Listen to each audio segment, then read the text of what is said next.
This week in PlayStation, we're talking about God of War Ragnarok possibly coming sooner than we think, PS Plus's games lineup so far, and the top 50 games on PlayStation 5. We'll have all this and more because this is PS I Love You XOXO.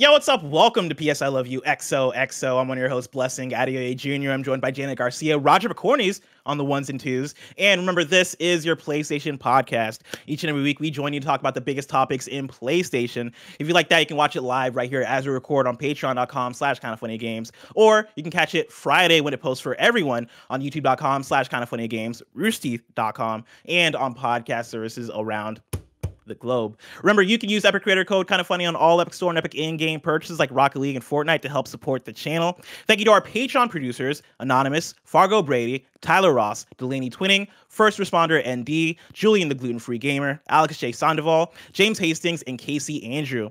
Today we're brought to you by Maplestory and Lumen Skin, but let's start with a PSN message from you. Royal Martin writes into patreon.com/KindaFunnyGames just like you can and says, which PlayStation Studios franchise would you like to change the genre of? Janet Garcia. Change the genre of? Oh, gosh, this is a weird one. I guess, it's so tough because I feel like changing the genre just so inherently changes the kind of game it is that I wonder if it would even still be appealing. But I'm going to go Returnal, I think. And I want it to have, to not be a roguelike or not be so heavy in, certain elements of how it is structured with its rogueness, because that's the big thing that's stopping me from playing it, where I just find it so rare for me to really be able to stomach the constraints that the roguelike and roguelite genre puts me in, because I'm just not good when it comes to executing under that level of pressure. Just the idea of this is the run, here you go. And I know it's not completely if I die, like that. Everything's gone. Yeah, I choke under pressure. I feel like I always have, I always will. And not being able to scum my way through, I can't thrive in that environment. So that's what I'm going to do, just so I can finally get around to it. Even though I think that's crazy, I do like the idea of a Returnal action RPG. Let me explore the world of Atropos and go through, make it open world, make it so that it is still action based, it is still arcadey, but it is more about the constant progression as opposed to resetting every single time. I think there could be room for that, and I think that would be pretty cool. Just let me walk around the house. Just make it a walking sim. I'm just in the house. That's it. That's the Gone Home version of Returnal. Hell yeah. When I read this question, I didn't read the word genre. For some reason, when I read it originally, I was like, oh, what PlayStation Studios would I have them change genre? And I was like, oh, Insomniac. Make it Insomniac Kart Racer. That's where my mind immediately went, because when I think of Insomniac, I think of how good their games move. I think of how good the traversal and actually the feeling of their games are. I think that would translate so well to a kart racer. I think they can make something that rivals Mario Kart 8 Deluxe. I think they'd be those dudes. As far as a franchise though, I think that makes it more interesting, because in that case, I'm probably bringing in Ratchet and Clank, and I am actually. I'll take it further. I want a PlayStation mascots kart racer developed by Insomniac. Right? Give me Ratchet, give me Jak and Daxter, give me Astrobot, give me... Jak and Daxter already has a racing game. It's not very good. Exactly, right? There's Mod Nation Races too, but we don't talk about that, right? Give me Sackboy, give me all those mascot characters and put them in a kart racer. And then also you can give me chibi versions of Ellie and Jin Sakai and all of them, right? I think that could be cool, and I feel like there's a gap right now in terms of the PlayStation first party titles, where and I understand why, because PlayStation is very much nah man, we want the prestige stuff, we want the premium stuff. But I think a PlayStation kart racer, at least giving it a shot, would be cool. I know it doesn't always pan out, but I would be down for a 2022 shot at a PlayStation. I will say, feeling the pain of when Neen's in the chat, Knack and the kart racer, obviously.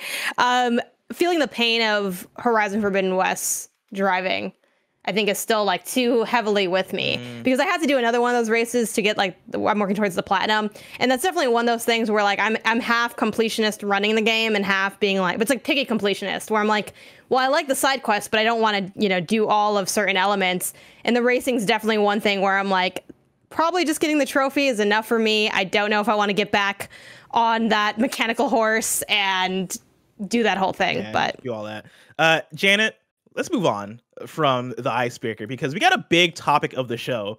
We're going to talk about PlayStation 5's top 50 games. And before we get into it, right, before we even explain lay the land, right, Roger, I dropped a tweet in Assets I want you to bring up because I know a lot of people are asking, wow, you guys are doing top 50 video games, top 50 PS5 games. No Greg Miller. You're going to leave Greg Miller out of the conversation. Roger, bring up the tweet. I know Roger before the podcast was like, don't call me Barrett, and I almost did it. Right here. Roger's showing a screenshot from Twitter, right, where Imran Khan is tweeting about, he's tweeting a reply about Medium news, right, about the game Medium, how that developer is working on a new Silent Hill. Imran Khan replies to it and says, I'll forever be baffled about how the studio keeps failing upwards, which is hilarious. But then Greg Miller responds to Imran and says, the Medium is better than RE Village. To which, damn it, Roger, Jesus Christ. It's gonna keep I'll end this podcast right the fuck now. I'm sorry. I will turn this car around. We're not getting McDonald's now, Blessing. I hope you're happy. Is my reply in there anywhere? Because I did reply, like, go ahead and take the rest of the week off from you. Wow, it doesn't seem like you're that popular. Doesn't seem like they want to show your stuff. Roger, do you follow me on Twitter? I'm unsigned out. I'm signed out. You know what I mean? Wow. Smart. Okay, so this is what the people see. Yeah, it's not you. Yeah, this devastating to find out. Yeah, because I'm pretty sure my tweet had more likes than Greg's tweet. So you started to shit on Greg, but now it seems like we're shitting on you. So I don't know. Man, it's gonna backfire. Not go the way I expected it to go. It was only a matter of time before we ended up back here. God damn it! And this whole bit was for me to show off my tweet and go, I told Greg to take the week off because of his bad takes, and because of his bad takes, because he's gone, he's away with his bad takes. That was a really long-winded way to explain that Greg is not here. I feel like he also got bit in the eyes by snakes. There it is. There you go. Because Greg's away. Yeah. Thank you, Roger, for putting in the work. I had to go to your profile. I just want to let you know that. You know what I mean? I scrolled so long. I don't like being shadow banned by Twitter. This is an unfortunate way to learn that I've been shadow banned on Twitter, and I don't like it. You've mentioned that you're like, I want to be off Twitter more because I'm mean to you and everyone else is also. So maybe you should just trust that impulse. I mean, yeah, I've not tweeted in the last 5 days, which has to be some kind of world record for me. But I digress, right? Greg's gone. Me and Jana are here. And I figured since Greg is gone, we should just do a dumb, fun topic, right? And what dumber / funner of a topic could we do than to rank the top 50 PlayStation 5 games so far, obviously because we're only a year and a half to the PlayStation 5 being out. But I thought of this partly because we did our post show for KFGD the other day, Janet, where we went through my personal list of like my favorite games of all time, and I had such a blast of like you going through and being like, oh yeah, I like this, I played this, didn't play this, don't like this, like, and actually going through the gamut. And that made me think about how we've not actually sat down and gone through like the state of the PlayStation 5 and where we were and where we've gone with it. And so we have no rules. I've thrown out any sort of rules or conditions. They're out the window, right? Like Roger has a graphic here. Shout out to Roger if you're a video watcher. He has just an empty list. Who's not Barrett Corney. Roger has pulled up an empty list, right? 1 through 50. And it is up to me and Janet and Roger, if you want to input Roger, to figure out the top 50 PlayStation 5 games ranked so far. Okay, so here's a couple things that ran through my mind when you mentioned this. And also, like, quick shout out to, like, having to reread stuff. At first, I read this as, like, top 50 PlayStation games, and then I read the PS5 part, and I was like, thank God I reread this. It's a totally different list. I mean, not totally, but, partially.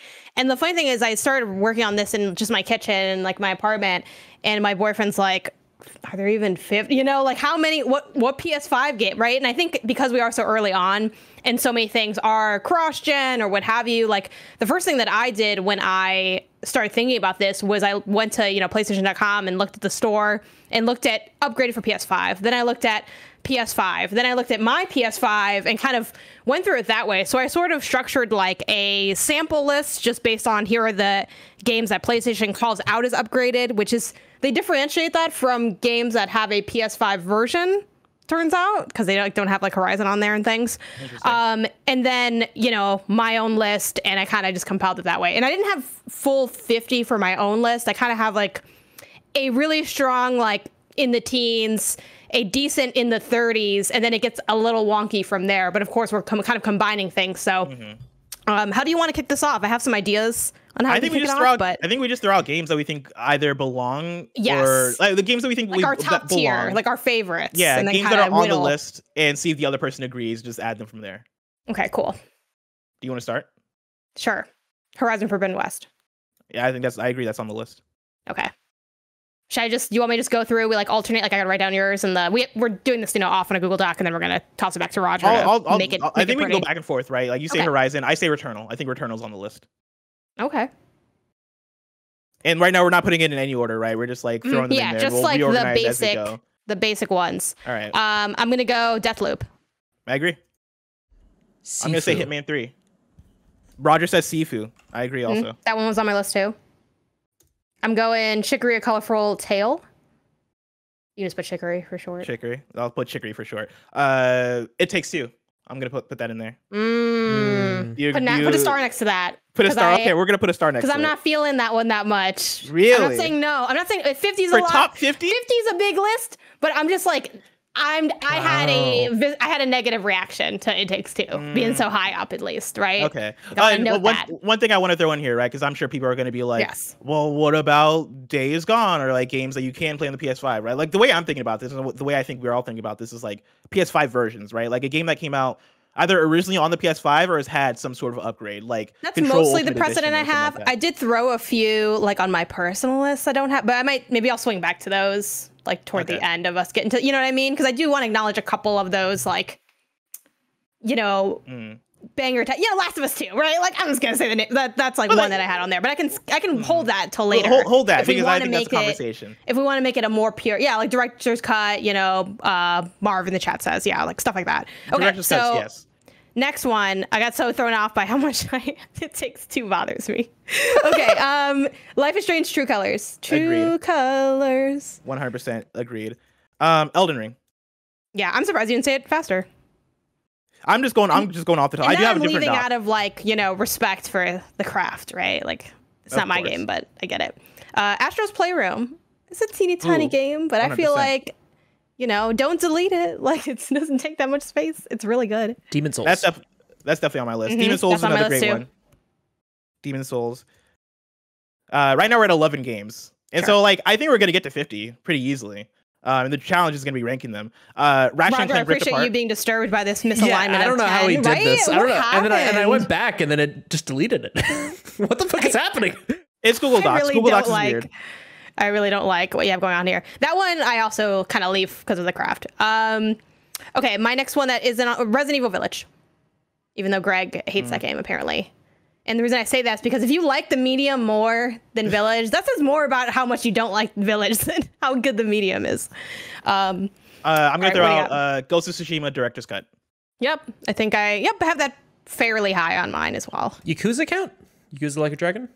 Yeah, that came out. That definitely counts. You can toss it on there. Ooh. It was a Series X game, and then it went to PS5. So that one I saw. I also like. So I did a couple things when I was coming up with this. Like I thought I went to like the store, and then I went to like my console, then I went to like the internet, and like what are people? Is there a game I forgot? And I just see Yakuza come up a lot. And I'm actually playing that game for the first time on Saturday. I'm starting it because my community really wants me to play it. I might add a star next to Yakuza Like a Dragon. You can add some star because we don't know. I don't know if it's gonna hang. Well, for me, I'm like I defer to like you, Roger, on that note because like I haven't played it. Like I don't have an opinion on it. Are we asking if it's good or if it's a next gen game or if it's top 50, how wavy it is? I think it's top 50, right? If we're gonna have a conversation about if It Takes Two's not on it, which it should be, but I think Yakuza is definitely up there. For sure. It's such a fun game. I hope you like it. I hope you like it, Janet. I hope so too. A lot of people. It was funny because I tweeted about it and I saw a lot of people that like I either didn't realize they liked the game or like just other people kind of chiming in about it, and it's been very positive. So we'll see how it goes. Final Fantasy VII Remake Intergrade. Yes, that is somewhere. Oh, I have that kind of low, but that's I think that's fair. I think having it in there. We're just figuring out what's on. Yeah, I was just looking at where it was on mine, and I was like, maybe. But yeah, that's in there. Next up, I got Overcooked All You Can Eat. Is that a PS5 version? That is a PS5. That is a next gen version. I think it also released on PS5 before some other places. It might have been PS5 and Xbox before Switch. That might have been the gap. But yes, and it bundles everything together. It is the best way to experience Overcooked, which I know I like heavily stand this very cartoony, what is like a party game to most people, but like I am heavy in that game. I platinumed that game. I'm gonna platinum it again with Maggie to get it on her profile, even though she doesn't even care like that. I stan that game. That is one of my I think my favorite games like ever. Overcooked, all you can eat. Nah, it's tough because I'm an Overcooked hater. Still eating. Overcooked hater. Maybe it's because we should play together sometime. Because the thing is, here's the thing. Why are you a hater? Why are you an Overcooked hater? Because I get stressed. Maybe. I get stressed. I don't like people yelling at me. I don't like yelling at people. I feel like that's not true. Exactly. I don't know. We'll swing back to Overcooked because I'm happy to have the conversation. I love that game. What do you got? I have one, which I guess is two. We have Miles Morales, and then we have the Spider-Man Remastered. I think one of those deserves to be on it more than the other one, but we can have that discussion later. I think both of them deserve to be on it, but yeah, we can. I think Miles over Spider-Man if I had to go, just because the new vibes. True. That's why. I do have Spider-Man Remastered above Miles Morales, but I'm also like a well-documented hater. Yeah. For which one? For both? For Miles Morales. I'm never sure how much of that is a meme. You know what I mean? Like, is that actually your opinion? It's a meme that I hate it. I do really like Miles Morales. I just don't like it as much as Remastered is the thing. And I went back and played Remastered to play through the DLC on PS5, and that was my shit. I love that. Yeah. It is better than Miles. Another one I'll throw in there is Disco Elysium, the final cut. I'm glad you mentioned that one because I had that on my list with question marks because I haven't played it. So again, don't have an opinion. I believe that was the first. Actually, let me double check that it's the PS5 version because that was the first time it came to console. 100%. I mean, you can still double check just to really make sure, but I'm pretty confident. And it came with full voice acting and it's fantastic. It's a fantastic way to experience the game. That's like the big thing. Next up, I got Hitman 3. Oh, 100%. Is that not already on the list? It's already on the list. Oh, is it? Oh, sorry. Yeah. I just saw Hitman. So I got Little Nightmares 2. Yes. Okay. Yeah, add that in. Can somebody else type that in? Yeah. Oh, sure. I got it. I'm still Googling to see if Disco Elysium. I can't find a good confirmation on PS5 or not. It's on Switch. Wow. It's on Steam Deck, too. Okay. Now, while you still Google that, I got Metro Exodus. Really? Yeah. Did you like that game that much? Yeah. Is that game even on PS5? Yeah. Are you scared? I don't think it's on PS5. I was. That game came out I was. 2019. Yeah, if you told me that was a PS4 game, I would completely believe you. I mean, it definitely wasn't what did originally release on PS4, but I think it has a PS5 version. Okay, yeah, I'm looking. It came out in 2019. PS5. Yeah, 2021 is the PS5 version. But is it substantial enough that you would put it at a top 50 PlayStation 5 game? I mean, I'm gonna go and say yes because that's what I did when I was in my kitchen earlier. You know what I mean? Holy I'm gonna honor 2-3 hour ago Jay because she was feeling that that was pretty high up there. I really liked the game. Did you play that game? No, I didn't have any. You should. Have you played any of the Metro games? No, I like back in the day I used to watch a hell of YouTube reviews on Metro for some reason, but I never actually I always wanted to play the games because I was a Fallout person and reminded me of Fallout, but I never got to it. Definitely think so. I didn't play the other games, and I'll keep it brief because we might go deeper on this when we're starting to kill things off and things. But this is the only one I played. Everyone says this is the best one though, so I don't feel too compelled to go and play the older ones for that reason. I adored this game. That game is totally not a me game by definition, right? It's like what FPS is kind of like a little horror-y. Like it, I honestly just did it because I was doing guide work for it, and I'm like, for guides pretty much, as I was freelancing at the time too. So I'm like, if I don't hate it, I love it. Like I'm ready to, I'll take on any project that I'm willing to do and feel capable of doing. So even though I wasn't like a fan of the series, I'm like, yeah, I can do this. I loved it. I think the story was fantastic. The environment, the like how you like adjusted like the weapons and everything. I loved that game. And I feel like people don't like it scored pretty well. Like I feel like it's pretty comfortably probably in the 80s, but a lot of people don't really talk about that game. And I think that game is fantastic. So okay. Yeah. Anyway, what's your next one? I put out Exodus and Nightmares too. So to catch people up, right? We're at 22 games now, and I'm looking at my the doc that I made before this episode, where I put in just the 50 games that came to mind, and there's still hella bangers that we've not even touched. Yeah. And so there's gonna be a lot of eliminating shit from the list and figuring out what are the top 50. Do you think I should share this doc, or is that weird? On the stream? If you share the I think you can. just like what we're typing out, so people aren't getting. Yeah. I think that'd be nice. I mean, just don't if you don't feel some type of way about it, you could always just make it into like a, break it out into a separate one. But I think it's fine. Yeah. It's like spoilers. There's more of the show left. Yeah, spoilers. Spoilers. We actually prepare for what we do here, as shocking as that may be, as upsetting as that may be. The veil is broken or something. So I don't know. I got some bangers I'll throw out here. Okay, what do you got? Uncharted Legacy of Thieves collection. Yep, I got that on there too. All right. Especially because it has the 2 games that seem to be the best ones. You don't need 1 to 3. Just take that collection. That 1 to 3. Just the collection. Don't do what I did. That 1 to 3, I had it all in one disc. I'm like, can't afford not to play these. Death Stranding Director's Cut. Okay. That one I had question marks on because I've only played like 4 hours of Death Stranding, which is almost none of it. Here's one. Guardians of the Galaxy. Put some stars near that. Yeah, put a lot of stars there. Oh, wow. Okay, that surprises me. Like, here's the thing. God. Top 50 though. We're talking about top 50. That's a lot of games. That might be 51. That game crossed my mind, but then it continued. You know what I mean? Like it never even made the doc. I didn't even get to 50, and I just still didn't write it down. One that I'm sure will be surprising coming from me. Death's Door. Oh yeah, I actually forgot about that because I forgot that it came to PS5. Did you not like it? Sure. Is that why it surprised you? No, I liked it. I just thought it was overrated. I didn't like the combat. The combat really frustrated me. But I feel like the combat is the whole game. So like, I think it's weird to say you like the game, but you didn't like the combat. I mean, there's like, great visual world design, great music, and then also a lot of puzzles. It's a Zelda game. Yes, it is a Zelda game. And like, it's not like the combat was bad. It's just that I don't think it was. The combat was really good. Was it the iframes that bothered you? A lot of people iframes really bothered me. What's the beef there? Not enough? Too many? What? Like, I don't understand. Feel right. Maybe it's the version of me that plays like Bloodborne and Elden Ring and shit. Again, I feel the toxicity. This does not feel right. The toxic gamer in me wants to say that you just like weren't like that good at dodging on that game, and that's why like. Trust me, I was good. I don't know. I did beat it, right? Skills, yeah. And I admit I'm being toxic here, but that is my toxic feeling that I had from that response. I'm gonna use that every single time you're like, oh, I don't like a game. I'm like, oh, okay, well you just weren't good at Guardians of the Galaxy, Janet. Sometimes that's true. I mean, like Elden Ring, like, I'm not good. I guess so, and that's fine. I'm like, this game's too. It wants me to be someone I'm not, which is maybe someone smart enough to find where to go. Okay. Anyway, self-shade aside, my next one on here is Kena Bridge of Spirits. Yep, I had that on my list too. Okay. That's a good one. Okay. Control Ultimate Edition. Yeah, it's on my list. Can anyone confirm if that game really does run well now? Because I know that was rough at the launch. I didn't play the Ultimate Edition, but it has to, right? There's no way. I think it's fine. I feel like I've heard people say it was cool. Chat, let us know if you're watching the live version on Patreon. If Control Ultimate Edition didn't run well, then I'm taking it off the list. Because OG Control had some problemes at launch, but I think they fixed it on PS4. I played OG Control on PC, so I actually didn't run into anything. But I do remember Jonathan doing the review, and he mentions that in his review as well, that it kind of had some issues. Fortnite. Yeah. Sure. The Fortnite PS5 version is an upgrade. Yeah. It looks gorgeous.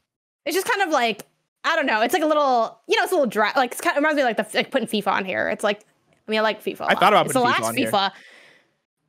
Let's put FIFA on there just because Greg's not here. How much of FIFA? Oh yeah, Greg isn't here. We could do that. How much of FIFA 22 did you play though? A lot. Not as much as FIFA 21, just because I wasn't as committed and like we didn't make enough time for it. But I played a good amount. Is it a top 50 PlayStation 5 game? Probably not, but I think let's just put it on there for fun, for the culture. All right, like, you convinced me. It's just a document. We can delete it. Like I get, because I get it's just not that compelling, and it's not like it was a standout in the series the way like certain FIFA entries really have been like getting 9s from people that know the sport really well.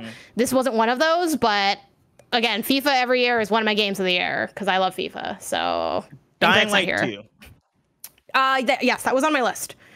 I don't know if it'll stay there, but I did like it. I liked that game a lot. We liked that game a lot. Like the ending really soured our taste, but like we really liked that game. Here's the thing too, what I was thinking as we were working through this, like when I was making my list, was I was really trying to be true to fun, good times of, a diverse offering. And as I was going down the list, like at least for my end, and obviously I made it, so why would I not make it well? But I was like, okay, I feel like I'm giving, if someone ran through this list, it'd be a lot of fun. Like there'd be a lot of cool different things here, and I think Dying Light 2 is there, even though it is a little flawed. My next one, I have A Short Hike, because it recently came to PlayStation, and I think it's one of the best games like ever. Wow. I don't know. I might put a star next to that one. I love A Short Hike, but I don't know if like the PS5-ness of it makes it special. Platinum? You get a good platinum? I'm not a trophy person. Like I'm not a trophy hunter. Like, right, but like I don't know. So and even like I have that on there. Platinum on PS4 also, right? Like did it come out? But it didn't come out until the PS5. Let me check though that it has. I mean, I assume it has like a PS5 download as a result because that'd be kind of weird. But I'll look into it. Here's one. Sure. The rest of the ones I have now, I feel like are going to be like what type ones, but like WWE 2K22 is a really fun game. It's a really good game. I do think it's a top 50 PlayStation. But Greg's not here. You know what I mean? You don't need to be beholden to him anymore. Yeah, but like this thing isn't even a Greg thing. Like I feel like maybe take short hike off because it doesn't have like if we're trying to aim for the PS5 version, it looks like there's only a PS4 version of it, even though it came out this year. Okay, cool. I'll take it off just for now. Replace it with 2K22. The only time that's ever happened. Bugsnax. Yeah, I have that. Yep, that was my next one. We're at 33. Okay. This one I don't know about, so feel free to check me on this. Hot Wheels Unleashed. No.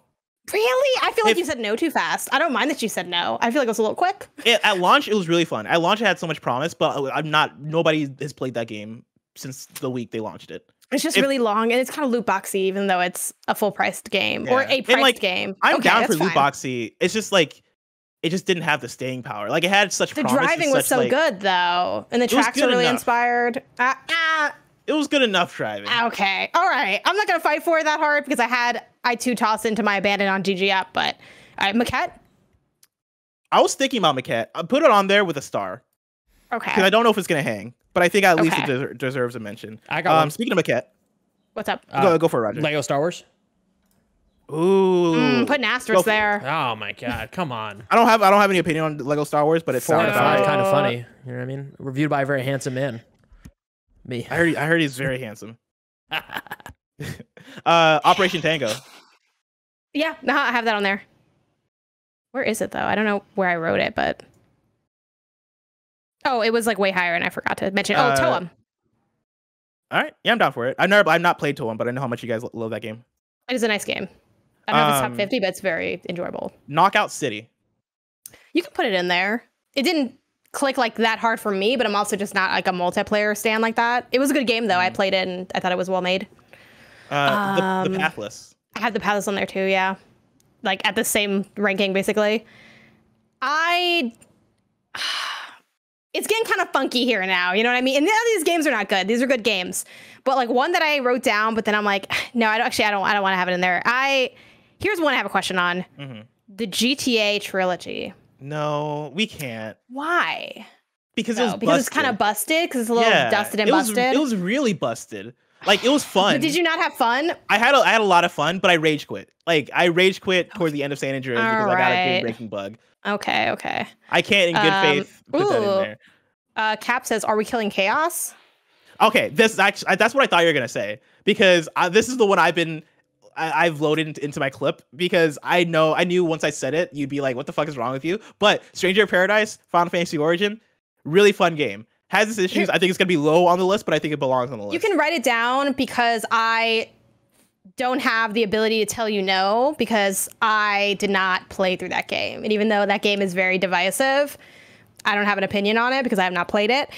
And I don't want to form an opinion on it because I don't want to do the work to form an opinion on it. So. Right? I don't even know if the game is divisive. I think everybody agrees that like the story's dumb, the graphics aren't that great, but like the gameplay is really fun. Like I think for the most part, all the people I talk to are like, "Nah, man, this game is fucking like fun as hell." And then for the fans, like the Michael Heims in the world, who like Michael Heim is like one of the biggest Final Fantasy fans I know. He fucking base things on Michael, like no shit to Michael. Michael's a great person. I'm basing it on me as like the outside coming in, but then Michael as somebody who he's is on the like, inside. He's on the inside, digging deeper, and I'm pretty sure Final Fantasy Origin is his game of the year.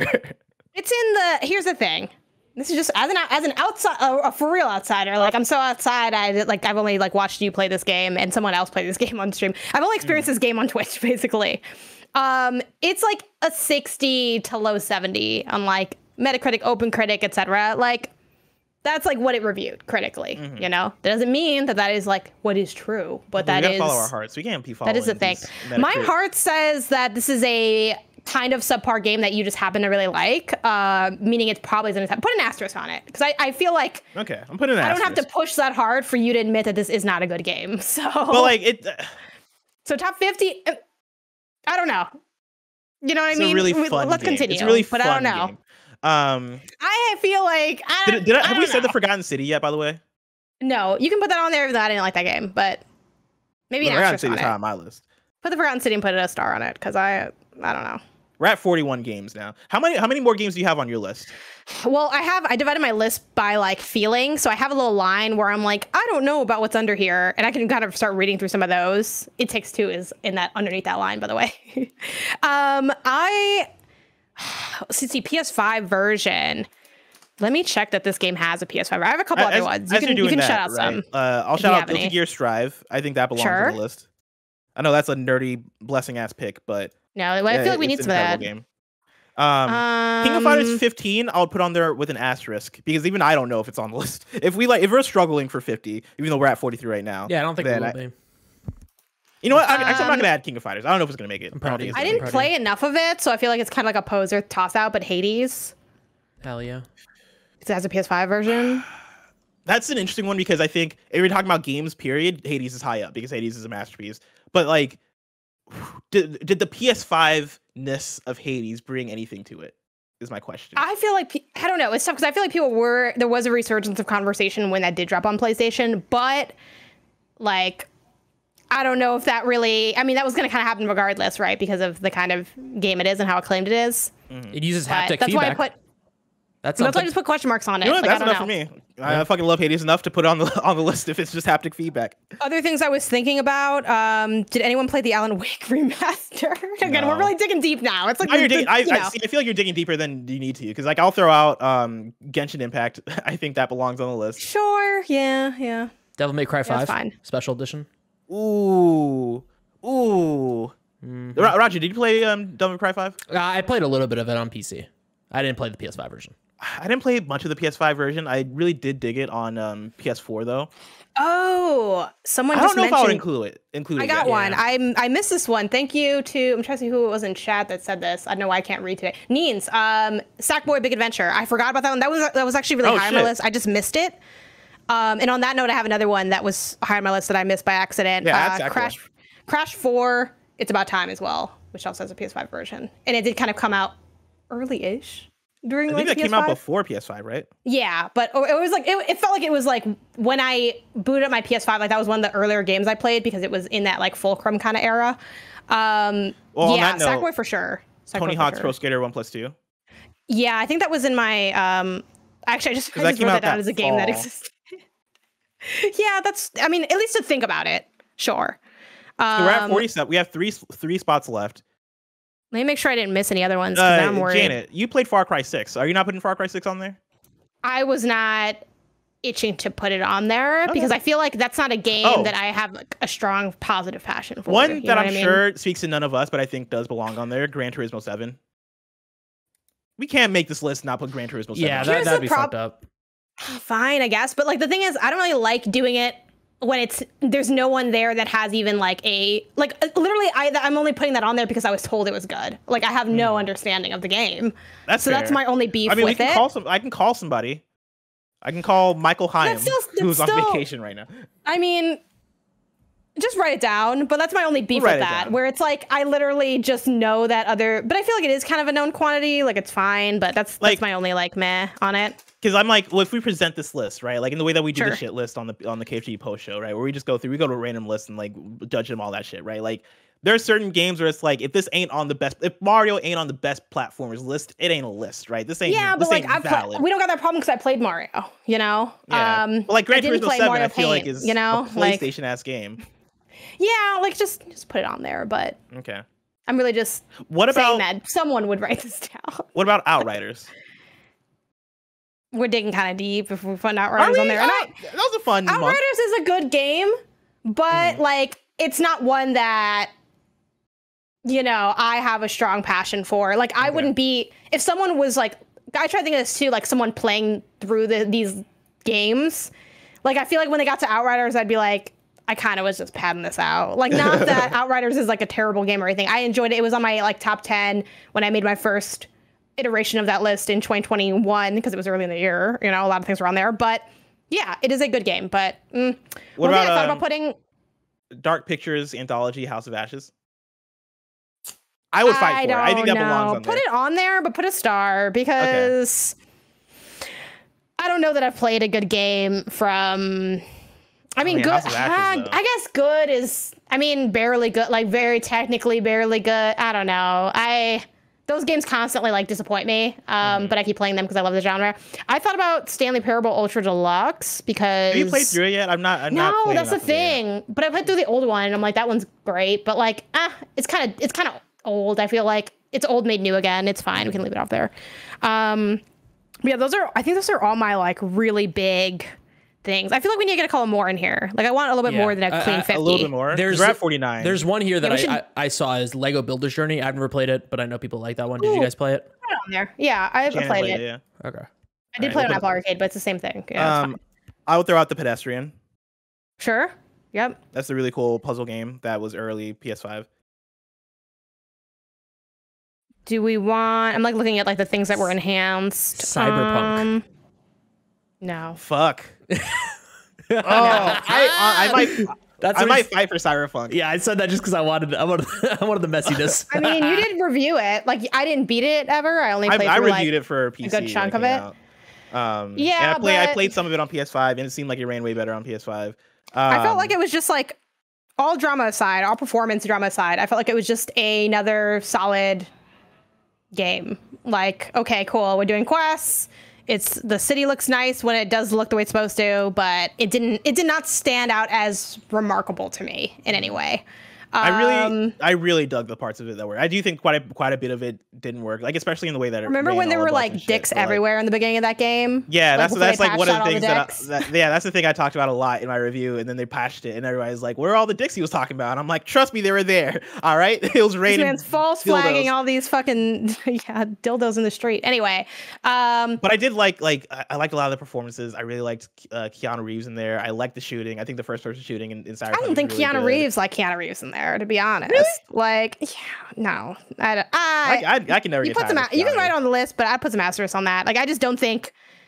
I don't know. I think I'll leave it off the list because like I feel like that's opening up because we have a few of these on the list already. But then like I feel like if we add that we get into the conversation about GTA 5. We get into the conversation about like a lot of on the list right now. We're gonna whittle it down. I'd like 55 or something. Like you want 55? Okay. Yeah, like some space to like mess around with it. Cool. I'll add Cyberpunk. I'll add GTA 5. I would rather play that GTA trilogy than play through Cyberpunk 2077. Okay, you're crazy. No way. Well, maybe way. I am, but not because of that comment. Name one genius that ain't crazy though. You know. Now we're getting into a Kanye territory, and I'm ready to unpack that right now. By the way, did you see that documentary on Netflix? Incredible. One of the best ones I've ever seen. Go watch it. Oh, yeah. Great documentary. Solar Ash? Episode Tears. You can put it on there. Solar Ash is an interesting one for me because Did you play through it? I'm partway through it. I've been saving it for like a mood that I don't know how to describe, which is why I haven't booted up yet. But what I want to do is I want to put on Spotify, and I want to put on my skate playlist, and I want to skate around and stab things in the eye because it's a very stylish game. It's also not super remarkable, but it's I don't know if it's gonna hang with me because like I like Solar Ash, but it also it wasn't remarkable for me, and then also it just lived so much in the shadow of the Pathless because they it's funny because I feel like at a glance, Solar Ash seems more impressive than the Pathless, but the design of the Pathless is so much stronger than Solar Ash. The design of the Pathless is so much stronger, and then also like boot up the Pathless. Like, look how that game looks in the lighting. I will say though, I don't know about that part, and also really? I didn't like how at the end of the game, I don't know if this is even a spoiler, but like the world gets this weird glow to it, and it makes like playing the game after you beat it like impossible because it looks really weird. Game? The Pathless. Oh yeah. Did you notice that? What was with that? Maybe they patched that out. I hated that. I'm like, why did they make everything all yellow? It's like I'm playing inside a Coldplay song. I hate it. So is there much we're missing here? Because like I have 3. Okay, Rocky, go for it. Quick fire. Phoenix Immortal Rising. I didn't like that game, but I know people did. Star Wars Jedi Fallen Order that has a next gen patch, and then Doom Eternal has a next gen patch, next gen upgrade rather. Did you play through Doom Eternal, Bless? On PS4, yeah, I really liked it. What'd you think? Did you like it more than what was the one before that? Doom 2016. Yeah. Doom. Did you like it more than that? No, probably just as much. You know, like for Doom Eternal, they added in like platforming, and they amped up difficulty in a way that I didn't love because it felt more messy. Like Doom 2016, in all of its moments, I thought felt methodical and felt like you were kind of playing a chess game of like, all right, I know these enemies are going to be over here. I know I need to like melee this enemy to get health and then like do this to this guy. And Doom Eternal felt like it was layering on almost too much. and its mechanics during some of the later portions of the game, and then like some enemies, like I forget the enemy's name, but there's like a fucking samurai like enemy that like would square up with you, and you'd be fighting that guy for like a minute at a time, and it's like just die. The Matador, I think is what his name was. Sure. But he was very annoying, and there was a lot of him toward the end. But I really liked Doom Eternal. I thought it was fantastic. But yeah, I've not played the PS5 version. Okay, I think we are pretty much good. Notable things that we didn't put on here, but I don't have an opinion on these because I haven't played them. Judgment got an enhanced version. A Plague Tale Innocence got an enhanced version. Lost Judgment came out on PS5. That's the Judgment sequel, and it was pretty good. I liked it, but I also didn't play through all of it because I did get bored into it. Those are most of the. I'm actually down to write that down. Sure, toss it on there. There's a couple couple I'll put it up there above Doom Eternal and stuff like ones that. No Man's Sky is on there. I'm not a No Man's Sky person though. I don't know if you are. Not really. Okay, let's just Destiny as well. Destiny. See, we're in that place where we're talking about a lot of ports.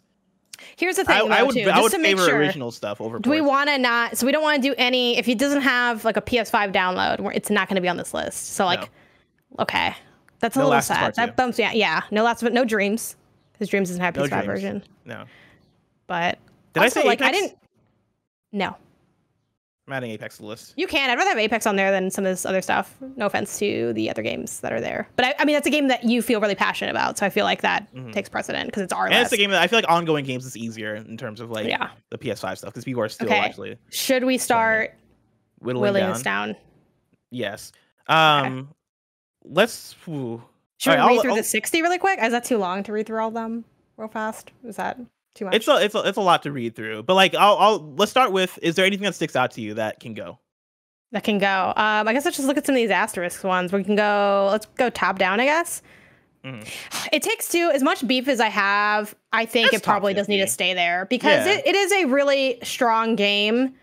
So I guess I have to leave it, but I don't know. I guess I got really soured on like the story. We talked about this like 2 days ago. Yeah. The story, and like I just felt like it was very much like a buffet, and like it was a good buffet where like all the food's pretty good, but I just felt like so full by the time I left it. I'll say save this argument for when we rank it because we'll have to order this eventually. I think Yakuza can stay too. Yakuza can stay for sure.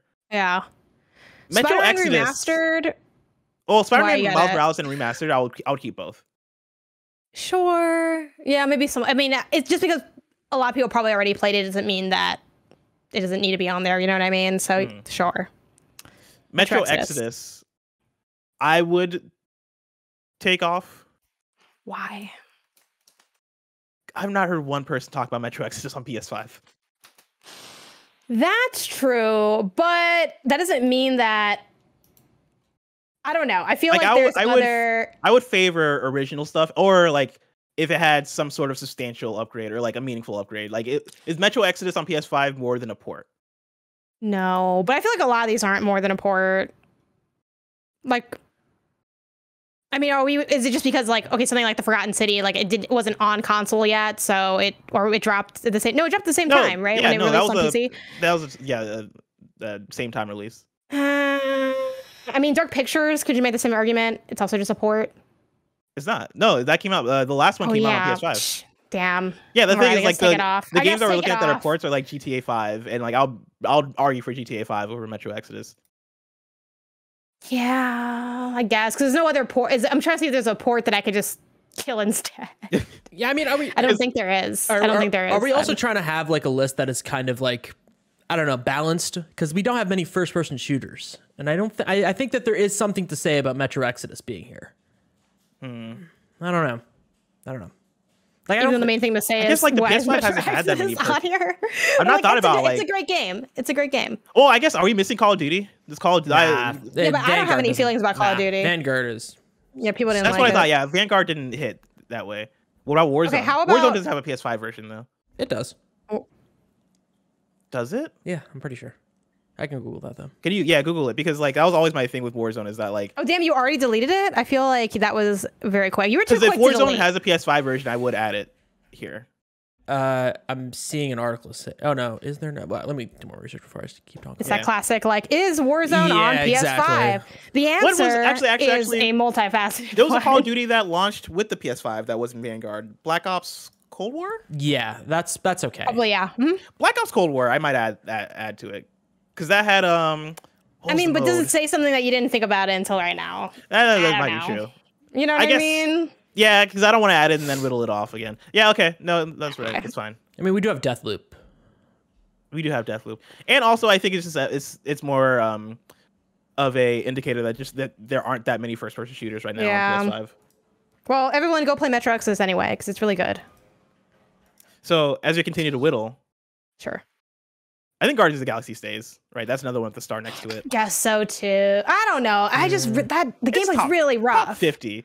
I feel like the gameplay is really boring. I feel like it might have the most boring gameplay on this list. Good. That is true. You were not wrong. The story is very good. Such a strong statement. I mean, which one has worse gameplay or more boring gameplay? Because it's not like it's badly made, but I think it's dull. No, I mean, when you put it like that... Show me duller gameplay on this list, and then I will definitely let it stay. Yeah. And I'm still compelled to let it stay. Damn, you might not be wrong. I'm looking at all these games, and you might not be wrong. It's the one that's the least fun to actually play through, I feel like. And to Janet's point, it is fun having played through it, but like if you were able to get through it, because then you got like all the fun of the story. But the experience of playing it is not an enjoyable one. I fell asleep playing it, like legitimately. Like I've never done that before in a video game. And Roger, I also fell asleep playing it. Like I struggle with it was so good it put me to sleep. Like toward the latter half of that game. Like I enjoyed the first half so much because I was in it, and then like I just hit a point with the combat where I was like, these combat sequences are going way too long for how not interesting they are. But like the story is so good and the performances. There's something to it. Like, right? There's something. Can we at least move it down to the bottom for now, or like at 50 or something? We'll move it. Damn, to 50? Okay, well, I'll move it to 50. Kind of like visual, because I'm going to fight for it to be higher. I am torn on it because I do think there's something special about it. I think it's notable that what it was able to pull off with like an IP. We don't have a lot of, we obviously have Spider-Man and stuff like that. Like it's totally a wasteland for superhero stuff. But I was surprised by how good it was. And yet, again, that gameplay is really dull to me and to everyone here, apparently, to some degree. Yeah. So I wondered... But it's newer, so then, like, anyway, so that's my feelings on Guardians. That's why I'm torn. I think Maquette stays, yeah. Yeah, like Stranger of Paradise Final Fantasy Origin stays. Like, I would fight for that 1,000 times over. Sure, like, why not? Let's be a little weird. Why not? You can have your weird game. It's a fun game. It's a really fun game. This is the nerdiest thing. No, this is my new thing. My new thing is, like, critic agree. You and Michael, critics agree. Critics agree. Michael Hyman agrees. Name someone outside of your apartment that agrees. I'm just kidding. I know people that like it. Yeah. I know people that like it. But I feel like those people are going to like a lot of Final Fantasy stuff. Oh, no. I don't know. I mean, listen, Final Fantasy is a hardcore fan base. Those fans are willing to hate on shit. Trust me. They're willing to hate some shit.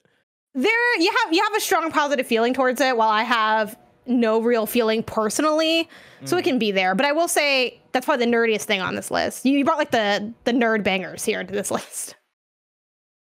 Lego Builder's Journey is on here. Lego Builder's Journey is more nerdy than Final Fantasy. No, it's you know how many people play Final Fantasy? The Forgotten City. Not...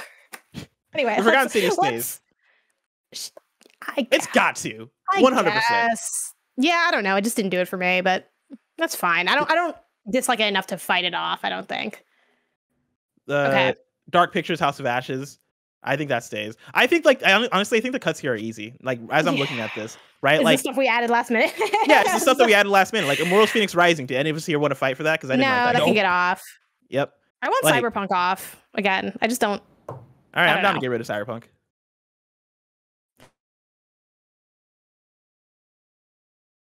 Crash 4 should stay. But I feel like it's more your bag than mine. I'll keep Apex. Jedi Fallen Order, I'm willing to get rid of.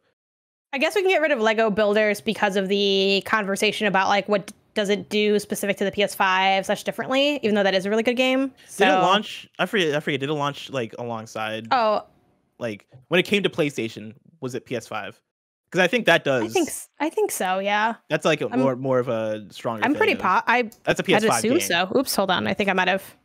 Hold on. Because it's different. It's different than a lot of these sports. It looks like I did that on purpose. I don't know. I don't think the doc was showing yet. But I tried to copy Lego Builder's Journey and instead I pasted in Metro Exodus. Likely story. Yeah. Where PlayStation? Yeah, PS5. It's probably better. How good is the Pedestrian? Here's the thing. It's fine. I'm down to get rid of the pedestrian. We might need to get rid of it. Yeah. Yeah. I can't. Let me just re-glance up on the higher parts of this. No, I think the strong stuff's pretty strong. Can probably go. Because that's another one where like it came to PS5 later. I really just did it for the troll, but like, should we leave FIFA on there? Should we get rid of that? I don't know. It's good. It's a great game. We can get rid because I'm at the point now where it's starting to get harder to eliminate things. Okay, let's get rid of FIFA. It's fine. Yeah, let's get rid of FIFA. Jen, is Crash 4 that good? WWE is better than FIFA. Yeah, Crash 4 is that good. Crash 4 is really good. Yeah. It's also like stupidly good. Like it being a port though, like takes away some points for me. Sure, but like I think it's really fantastic, and I feel like not enough people played it, and I feel like it's easier for me to fight for this than Metro Exodus was because no one believes me when I say Metro Exodus is good. They're just like, this is just some crazy person shouting into a microphone. But yeah, Crash 4 is really good. Okay. So. Does anybody want to fight for Doom Eternal? I liked it, but I actually didn't like it as much as the original Doom, so I think we take it away. Yeah, and I feel like that was kind of the consensus from a lot of people, that it was like a slight step down. I don't know if there's enough passion for Lost Judgment from us. Like I liked Lost Judgment quite a bit, but like, and if this was an easier list, then I think it makes its way in. But like now we're at the place where it's harder to actually like argue for things. Yeah, take it out. I think even though I really don't like Guardians of the Galaxy at this point because I just got too much beef with it to like it, even though I wanted to like it a lot.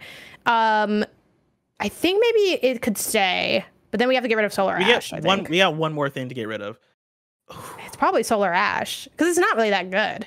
It's just very stylish. Well, going through because like I think all the things we added first are the things that like we are more passionate about. So if I think we get like the 20s. I think there's some stuff there we can get. Yeah, because I go through the 20s, right? Little Nightmares 2, Uncharted Legacy of Thieves, Death Stranding directors, Death's Door, Candy Bridge of Spirits, Control, Fortnite, Dying Light 2, WWE, Bug Snacks. Does Maquette belong on here? Maybe not. But what belongs on there more? Maybe we can start moving some stuff down. Let's put Maquette at the bottom because I'll put Solar Ash above Maquette. Just start moving stuff. I wouldn't, but go ahead. Start. Wait, you also are the only one between the two of us that beat both. I only beat Maquette. I didn't beat Solar Ash. Mm-hmm. But also didn't it like you couldn't even beat the end of that game because your save got corrupted, which that's a fault against the game. They patched that later, but I did. That's my core memory from your review, and that it wasn't. I don't know. Your review was kind of middling. I mean, there wasn't scores at the time, but I feel like it was very middling. But like Maquette, like Solar Ash, like if I had to put a number on Solar Ash, right, I would give it a 3 out of 5. I would also give Maquette a 3 out of 5. Like both of those are kind of in that like mid range of like it's fine, it's cool. I feel like I gave Maquette a 4 because I did review it. I put it a little bit higher. I think it is a great puzzle game. I think I don't want to say hard to find games better because it's not. Like there are many better puzzle games, but I think the ones that are better are like way better. Well, like I think this beats out a lot of the mid stuff, which is why I kind of lean on giving it higher. But anyway, we can revisit that. Like when I think of Maquette, right? I'm like, well, I just finished Patrick's Parabox, and that is like similar concept done extremely better, right? Like I played Superliminal before Maquette, and that's another similar concept done way better. But hold on though, that ending of Superliminal, you're gonna tell me that was good? I forget how that ended. You're in this weird like all what spoilers for Superliminal, not narrative part at least. You're in like this weird all white room and you're like throwing like black paint or something. Like it was like almost like I just could not even understand what was going on. Like I hated the ending. I did like there was a puzzle toward the end of that game where I was like, what is happening? Like why am I at one point you're on like a chessboard. Like the end I feel like they did not know how to land that plane and they crashed through a lot. For sure. But then there's that plane. What's the game that I really like? And Maquette also has more of a story than something like Superliminal, even though Superliminal's not even on this list. Which like Manifold Garden is another one I throw out there of like again similar concepts, perspective, weird, mind bendy, and Manifold Garden 10 times like better than Maquette. And this is so you're really saying Solar Ash versus Maquette? You'd go with Solar Ash above Maquette? Yes, I'd also put Solar Ash at 50. Nah, I don't. Okay, well, I mean, again, Maquette's not insanely fire, so I kind of get that, but I don't know. Is there anything else you take off? Or take off is strong. For move down, I feel like people are gonna get kind of. I think for moving down, maybe I don't know. Maybe I'm not so hot on that Tony Hawk game, to be honest. I know, but like I don't know. That is another port. That's another one that's a port, but also like. I feel like it brings enough in terms of like playing Tony Hawk Pro Skater 1 and 2. Hold on. In like performance mode on PS5 is. I want to add incredible. one. I think. Hold on, give me a second. I have to see if this is on. If this is a PS5 version. Oh gosh, I don't know if it does. As we're looking through, is Operation Tango, is that even a PS5 version? I think so. I think it was part of PS Plus. I want to add one on, and I'll take it off in lieu of I'd swap out Tony Hawk for this. Ollie World came out this year, and that's on PS5. On PS5? Yeah. And I think that game's freaking fantastic. I don't know. I think yes, we should add it to the list. I don't know if it kicks off Tony Hawk. It doesn't have to, but I'm just I think that game's fantastic, and I would rather play that than the Tony Hawk game, to be honest. They're very different in their approaches to skating, but yeah. So I feel like, okay, what are the ports we have on this list? Because I feel like we're at the point where there's enough original PS5 stuff that like that is good that we genuinely want to fight for. That now it is like let's move a couple more down. I think let's not get too caught up on. We got to get to 50. The one-to-one conversation. Well, just like to stuff that we know could get knocked off, or stuff that isn't like we're not married to keeping. I think the first thing that I'm not married to would be, I guess it really is just kind of that's kind the thing, of that like, bottom I think area. I'm looking Hades, at everything. Genshin. Like that's the thing Strive, is that I think Guilty Gear Strive stay. I think we're at the place where all the original PS5 stuff is staying. Like I think it is Sackboy and Crash 4. I know Crash 4 is a port, but I really like that game. I think we move. You can tell me not to, but move up some of that stuff at least. The more I think about it, I think we could take out Hades because I think it's not even the best way to play Hades. Because if you play it on Switch, you can switch over from the different saves from PC. Oh, from stuff. PC, yeah. So it's like, yeah.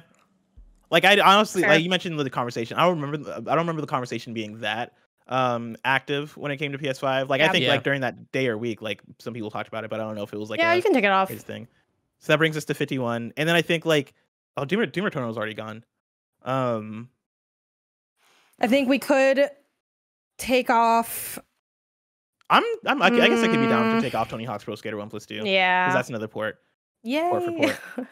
So we're down to 50. Know, maybe it's just I did bad on the demo. Like I couldn't land my tricks well. I'm like, I feel like I could do this as a kid, and I don't know. I just wasn't enamored by the whole experience. Okay. But maybe I wasn't good enough to be toxic to myself. I'm not gonna lie. I'm surprised we got this far because I was worried when I was like, okay, let's do the top 50 PlayStation 5 games. I was like, certainly by the time we make it 30 games in, it is 5 hours. Like there's stuff that I'd like, and I think this is a pretty good list because there's stuff that I really loved playing on PS5.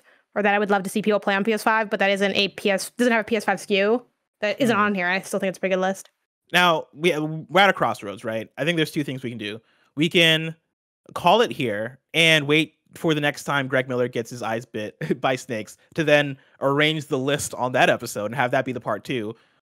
Or we can go for it. I think we got to go for it. Yeah, go for it. Oh, I think let's just not dally too much or dilly-dally or whatever. In that case, does that phrase work on its own? I think so. No, yeah, no, don't dilly dally. I don't think you can do one or the other. But I think is it ironic that we're dilly dallying over dilly dallying? Yeah, talking about it. Also, I'm gonna throw it out there. Never sure if I'm using the word irony right. Kind of just avoid it in general. And yes, I did study English. Still don't know. Still don't get it. I think about that all the time. I'm like, I call hella things ironic. They're not ironic. No, I'm just using that word. Yeah. But I do that for ironic. It's like rain. Doesn't know what she's talking about. No. Okay, let's go. Let's do it. Well, actually, before we get in there, I want to let people out there know that you can go to patreon.com/KindaFunnyGames where you can get the show ad-free. And speaking of ads, let us tell you about our sponsors.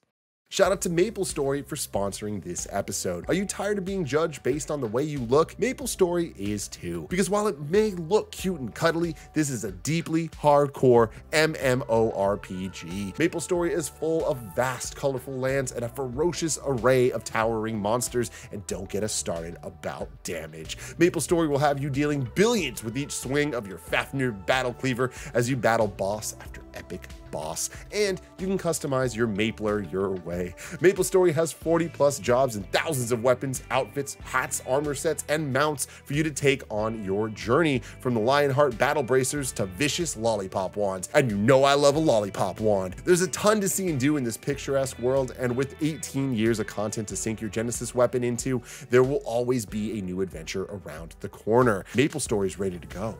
Are you? You can go to maplestory.com to check out the game and play for free. That's free, guys. Come on. Maplestory.com. This episode is brought to you by Lumen. If your skincare routine is basically you washing your face in the shower with that one shower gel that you've been using since high school, then it's time to level up the skincare game. Thanks to Lumen, you can drop that bottle of 3-in-1 and start using products that actually take care of your face. With Lumen, you get the highest quality products. All their products aim to help with those stubborn acne scars, under eye dark circles, wrinkles, sun damage, dry skin, oily skin. Gia has been using the charcoal face wash and charcoal face scrub, and she feels so fresh, so clean afterward. She has dry skin, so especially during the winter, it's nice to have that hydration and exfoliation. Also, she's a big fan of the really subtle citrus smell. All you have to do is take a 2-minute quiz on their website, and they'll tell you exactly which routine is best for you based on your skincare needs. Level up your skincare game with Lumen Skin today. You can go to lumenskin.com/kindafunny to get your free trial of Lumen's products. That's luminskin.com/kindafunny to get your free trial of Lumen's products. lumenskin.com/kindafunny. All right, Janet. It's back. Like rain. Top 50. On your wedding day. Okay.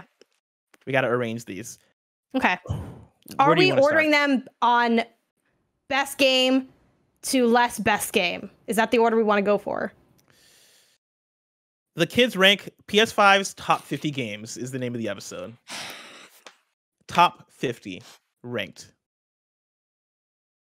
That's the English language. Okay, this is like the. Do I need to look up the dictionary definition of top? Blessing is like one of the worst people to work with because instead of just answering my question, he's like, "What if I answered something that no one asked?" And now I'm just sitting here dealing with it. You asked, "What are we breaking these on?" I just read to you the top 50 PS5 games. Okay, so I'm interpreting that. I'm interpreting that as the best to the least best. So here's my question for you: Is Elden Ring the best game on PS5? Yes.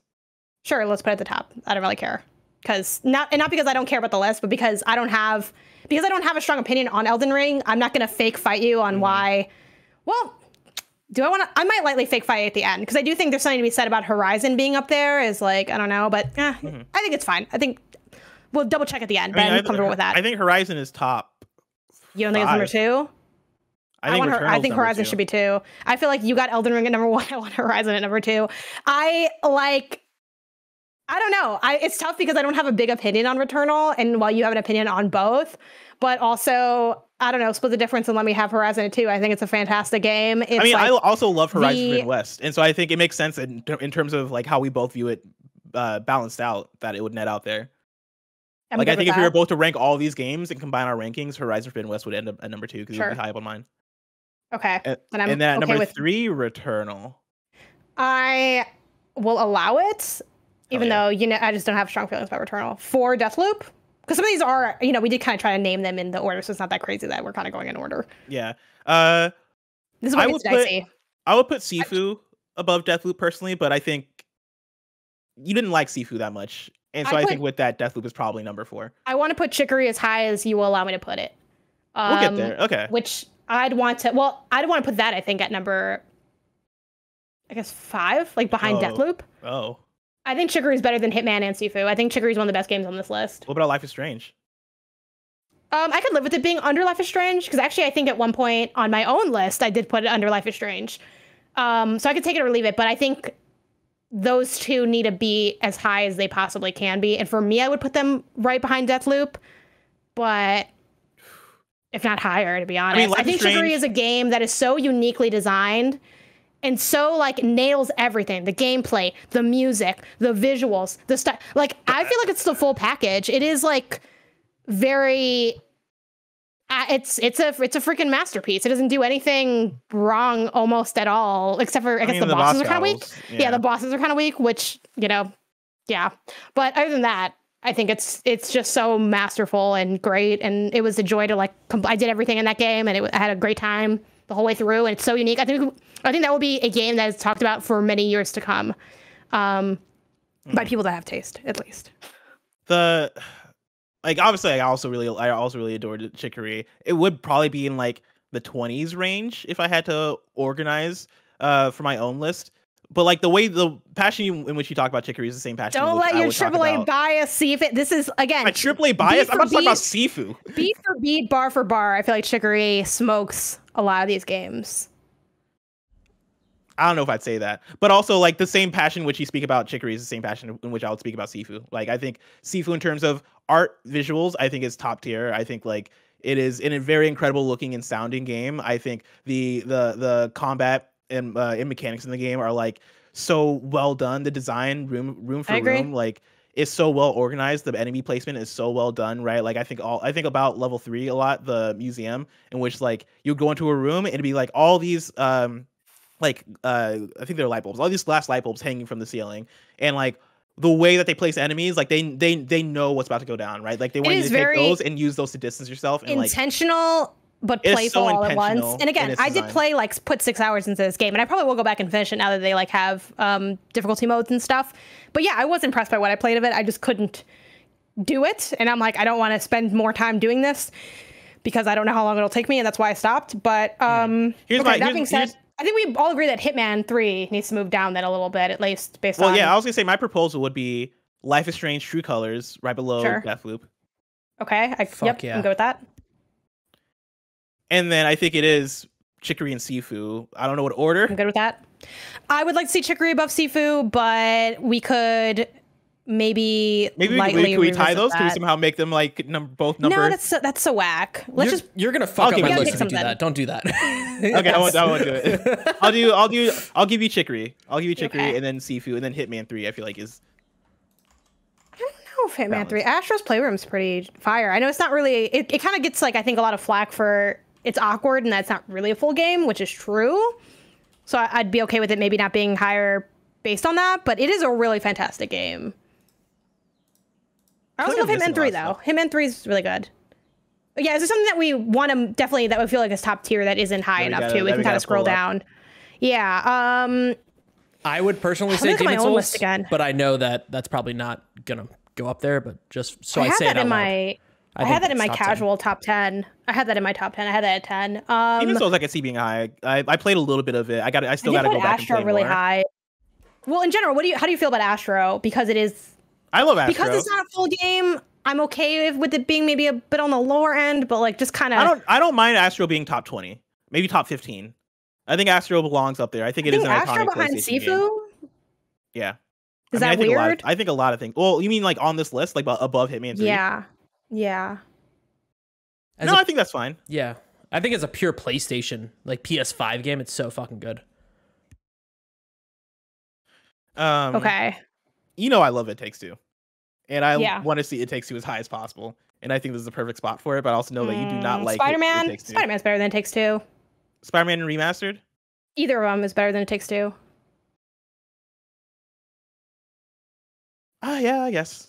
Yeah. Just take that pair. It's also, just the remaster thing is the thing that throws me because I'm like, Spider-Man 2018, yes, I'll probably say I like more than I like more than It Takes Two, but also like in a remaster, I feel like there's less like not that it takes it down, but you know what I mean, right? Like it's not as special as a PS5 title. Well, the awkward thing about the remaster is like, who didn't already play this? Even though I know not everyone's like playing everything every single second, and since we already have it on the list, I think we need to then just take it as it is as a game. I think we put remaster and then Miles right behind it. I think they are like package them together. Pretty close. Yeah, I do think the remaster is better than Miles, even though I didn't technically play the remaster. But playing 2018, it's funny because 2018 is a better game, but it's also more. It is a better game, just point blank in my opinion. But it also like has more to complain about.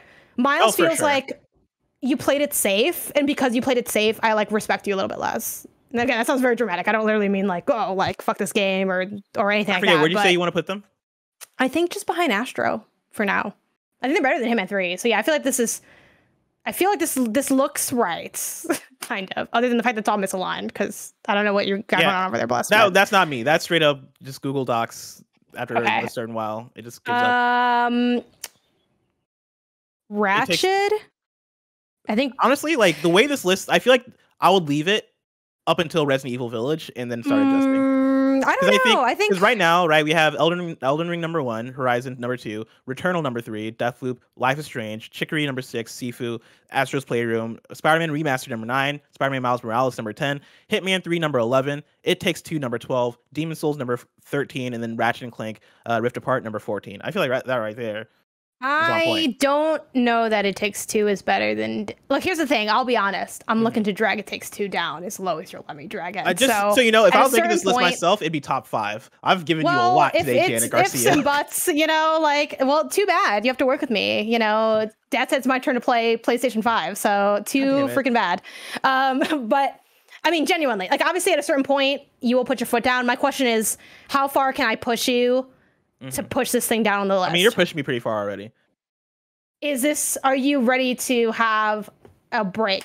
Like, are you at your wit's end here? No, none of us brought up Psychonauts 2. Shout out to the Psychonauts 2 hype out there. So but I don't like. Just so you know, we considered it because everybody's probably okay. like, "Oh, you forgot Psychonauts 2." Yes, we did.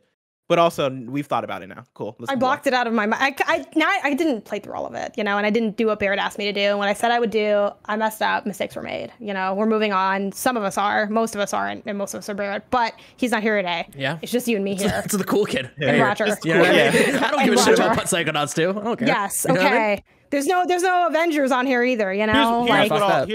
Here's what I'll say. Right? Final Fantasy VII Remake Intergrade. I'm not gonna put that above It Takes Two. Yeah, me too.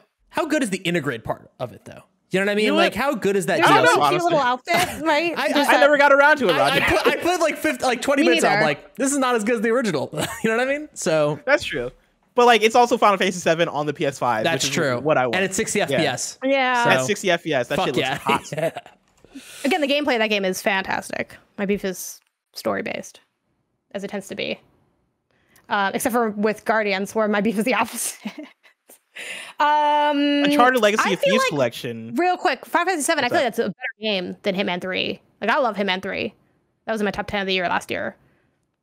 But wait, you really think you really would put Final Fantasy VII above Hitman 3? Because I would too, but I'm surprised you would. Yeah. All right. Yeah, I just have to, like, again, even though I have a lot of, like, and this tends to happen. If I have gripes with a game that a lot of people love, people are like, that means you hate it. And I'm like, no, it doesn't. That's not how words work. But yeah, the gameplay was phenomenal of that game. I just didn't really like the story and the characters. But I'm like, hey, I'm slowing things down. I'm fighting a giant bird. Like, it's a good time for all that. And I like how the materia and all that works, like the weapon system and everything, like the abilities. Yeah, it's a really well-made game. It wouldn't be my game of the year, but I wasn't there when you guys decided that. So this might be well when we decided which one, Final Fantasy VII. It was game of the year. Yeah, but I wasn't there. I mean, you can still claim it. You can just claim it. Just claim it. What? Just claim KindaFunny. You're just claim that. Yeah, you know, I'm part of KindaFunny. It's my game of the year too. I think this is where I put my foot down on It Takes Two.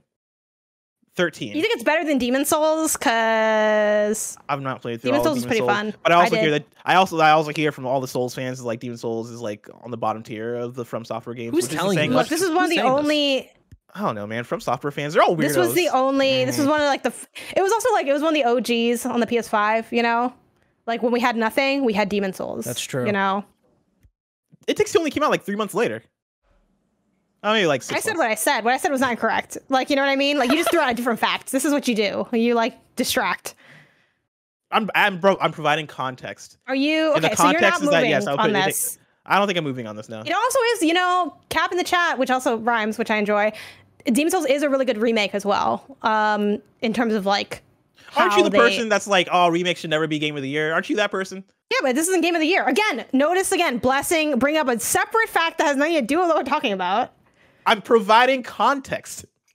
There is no look, here's the thing. If you're like, no, It Takes Two is as low as I'll have it go, then I will concede because we have to work together. Mm-hmm.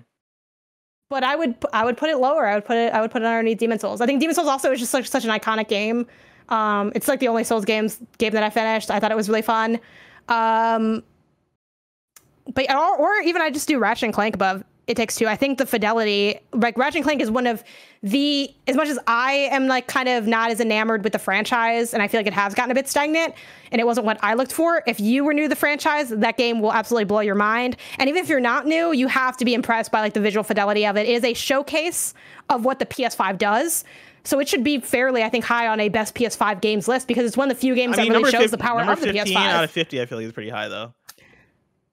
That's my case for, again, if we didn't both play Demon Souls, like, you know, or we didn't play as much. Ratchet and Clank's a little bit more comparable, even though I still didn't beat it. That's my case for it. I mean, being I still think my case for It Takes Two, I do think it, like, if I'm comparing it to these other games, right, comparing it to Ratchet and Clank, I think it is a more creative platformer, right? I think it is a more engaging in terms of gameplay. And, like, in terms of story, like, the Ratchet and Clank story was good. It wasn't like a mind-blowing or incredible story to me, right? It just felt like it's another Ratchet and Clank story. I love the new characters they introduced, right? Like, I like the new playlists or whatever, Rivet. but like I couldn't sit. I like Rivet and Kit. But like I couldn't sit here and tell you like rehash like, oh yeah, this is what happened. The thing that happened in the Ratchet story is what happens in every Ratchet story. They travel through planets. But I can tell you what happened in It Takes Two, but that's because I like. Just because it was memorable doesn't mean it was good. I remember a lot of bad stories too, and It Takes Two is a story that I'll never forget because it was awful. I do think It Takes Two story is way more engaging than Ratchet and Clank's. And like the only thing I didn't really like about It Takes Two story was how annoying the book could be, and then also the ending. Like I think the ending was rubbish, but like the ending was like 2 minutes of the game. You into that? Oh man, I fucking you like this? Yes, every single time she said Cody, I fucking loved it. You know what? All right, different strokes. How about this? Could we do Ratchet above Demon Souls? Yes, I was gonna say I could put Ratchet above Demon Souls. Yeah. Okay, I still think Hitman 3 should maybe be. It's tough because I don't want to put Hitman 3 below It Takes Two because I like Hitman 3 more than It Takes Two, but I feel like Ratchet's probably, and maybe even Demon Souls, better than Hitman 3. So that's where I'm kind of like in an awkward position. See, I like Hitman 3 better than both those. Let's just leave it then, because you know at the end of the day, like. We're two different people making one list. 3, with Roger, but like it's not gonna. So that's our top 15. It looks like. Hi, Roger. That's our top 15. It looks like. Why did you say it like that? It's just hi. I'm here. Hi. But also, Hitman 3 is also, again, there's two other ones before that, and they're very similar games. I mean, in terms of like the core mechanics, right? Mm-hmm. So I feel like that's something to keep in mind. It's Ratchet syndrome. Yeah. But also in the reverse way, it also has both those games in there, right? Like it is such a neat experience. It is like the ultimate way to play Hitman. It's really cool to have the extra contracts too that like different groups can create. Like KindaFunny has one, MinMax has one. And it has VR. Like it's one of the only games on here that support PSVR as well. Well, no, that's PS4 though. So everyone's out there scanning that one. They're like, it's like that movie that I watched that one time. That level was cool. The winery was fun. Yeah, Knives Out. Yeah, the levels in Hitman, dude, the fucking Hitman 3. When I became the Muffin Man and I just started knocking out people with muffins, like that was one of my core gaming experiences. Like I love Hitman 3 has incredible level design. Hitman 3 is real good. Maybe except for the last level. I think too, like as they, from what I hear, because I didn't actually play like 1 and 2, like as they progress the franchise, I think they've done a good job at like providing handholds if you want them. Like I had a really hard time kind of getting to know the gameplay of Hitman because it is so like kind of open-ended, but it doesn't have to be. And I think they like add really good structures to support that, like the save abilities, like everything about that game is awesome, except for I was not a big fan of the ending, like mechanically being on that train. I was like, this is different. Like, I think that's the one level, but like I feel like that is also a tease to like what's to come. But they also kind of like need to wrap up the story, even though I'm like I wasn't paying attention to the story. Like I was just kind of knocking people out with muffins. Like I didn't know what was it. I'm dancing with someone, don't know who she is. I've been waiting for someone shoot me. I don't know. I've been waiting for the Vati video Dark Souls style. Like here's what the Hitman story is. Nobody's giving it to me. Nobody cares about the Hitman story. You just want to kill people. Okay. So we have this list. I get to number 6. I think the top 15 seem for now somewhat cemented. I'm sure other things might come up and sneak up in there. But I get to number 16, right, which right now is Resident Evil Village. And in my head, Janet, I play the song by Ludacris, How Low Can You Go? Because Resident Evil Village, I liked fine. I have a lot of problems with that game. I think like there's one part of that game that is dope as hell, and then the other parts of that game the house that exists. The house is fucking dope as hell, right? You didn't like cooking the food? I couldn't even tell you what part that was. When am I cooking food? You give that guy, the guy in the cart, like some food, some like Christian stuff, and he makes you upgrades. Yeah. No, I didn't like that. You didn't like putting the like little orb into the puzzle things? I did like I actually don't like the factory. So the factory is visually cool. I think it has, again, a little bit of It Takes Two syndrome, where it's like it's too much of, you're showing me too many different things. I know you argue that It Takes Two just does all those things really well, and that's why it's okay that it does that, which is fair, because again, drop into any place in that game, you're going to have a good time. It would demo super well. But with Resident Evil, it very much is a weird, like, theme park kind of thing, but I also think that's kind of a fun exploration of, like, the different beats that horror can take on. I think the sum of its parts isn't as strong as, like, 7, but it also isn't as weak as 7 is on certain parts either. Like, it never hits those lows, but it never hits the highs. So I think it hits certain highs, right? Like, but I do think that, like, the lows are pretty low for me. Like, I didn't like the main character. Like, I don't, nobody really likes him that much. Oh, because of his hands? Well, not because of his hands. How am I going to hate somebody because they got their hands cut off 50 times? You know, that happens. No, but here you are. No, I hate his voice acting. Has he not? And I should just be like, that stupid meme. Like, name someone who suffered more. No, I can't stand. I do not like his voice acting. Like, everything he says and does in the game is so frustrating. Well, he's like dumb, but that's okay. And that's like a horror trope, right? Like, I get that. Then the game goes crazy places and gets very fan servicey in ways that I'm sure fans appreciate. But then, for me, I was like, what are we even doing anymore? Like, I feel like we've lost the thread. I feel like we lost the thread, like, once we left the castle. Like, that game just feels so messy and so disjointed in a lot of ways, but also very enjoyable. Like, there's a lot of things I liked about that game as well. I think the game looks really pretty. I think, again, the house is incredible. Like, I did like Lady Demetrius in her 3 vampire daughters. I think it is, to me, like, critically, you know, it's a 4, like, if that's great, you know, 4, 8, great. That could be argued as just good. Or it's like a game that you think is really good that, like, doesn't quite hit great. That's kind of where it lands for me, critically. I mean, for me, I'll put it in the 30s here. That's really low. On a I'm top not ready to 50 do that. PlayStation 5 games of all time. Let's put. I would say like 25. Because I can put it underneath Disco Elysium for now, and then we'll revisit. That's 21. Yeah. Okay. I'll put it there for now, because I think. Again, Ghost, I am not enamored by Ghost, but I do think Ghost is a better game than Resident Evil. I think it's a really well-constructed game. I think the combat is really great once you finally unlock all your freaking stances, which takes forever. And every side quest is very formulaic, so that's my beef with Ghost. But also the director's cut, I think, starts to show, even though I didn't finish all of the Iki Island stuff, I think the little bit that I did play really did feel like a window into the ways that they can advance the series going forward. And it shows, like, I think them just playing with a little bit of extra stuff. You know, the combat was already a bit more established because it is DLC. They kind of gave you those weird, like, dreamy sequences. Like, there's more animals, which very fun part of the game. So, sure. Even though, like, do I like going to the hot tub to think about my uncle and write poems that didn't exist in that era? Not really. But, yeah. Here's what I think we should do. I think instead of going through one by one, I think we point out the games that we think should be top 25. Sure. I think Uncharted Legacy of Thieves collection. Sackboy top 25. Yes. I like the way you think, Jada Garcia. Let's put it up in there. Okay. Yakuza. I don't think it lasts, but sure. I can live with Yakuza, even though I don't have the insight, like, just to trust Roger, and then everyone in the comments can be like, you shouldn't have trusted Roger. Yeah, and I'll fair. be like, maybe I should have. No one should trust me. I'll report back to you in like 100 hours, Roger, and I'll be like, this game was trash. I'm gonna bold the ones that we're putting up in there. You say Yakuza? Yeah, which is already hanging there on 17. I already know y'all are looking at Overcooked, ready to get the kitchen knife out. Well, I don't want to focus on the Overcooks. Let's focus on the ones that, like, should 100% be there. I think Cash 4. Wow, you guys are throwing out games that I would not have gone, but sure, Cash 4, I'll bold it. I was going to say Kena Bridge of Spirits. I don't know about that, but bold it. I don't know about that, though. And I like that game a lot. But top 25, like, I don't know, Death's Door is a better, like, Kena is more of a PlayStation game in my mind and by release standards, right? Than Death's Door is. But Death's Door is a better game.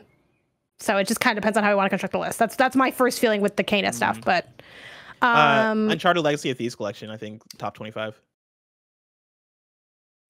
I know it's kind of a cheat code. You can bold, yeah, it feels cheap, you know, but bold it anyway. I do think it is worth considering. How much do we care about it being like PlayStation-y? Because again, I think Control is better than probably maybe even all those games.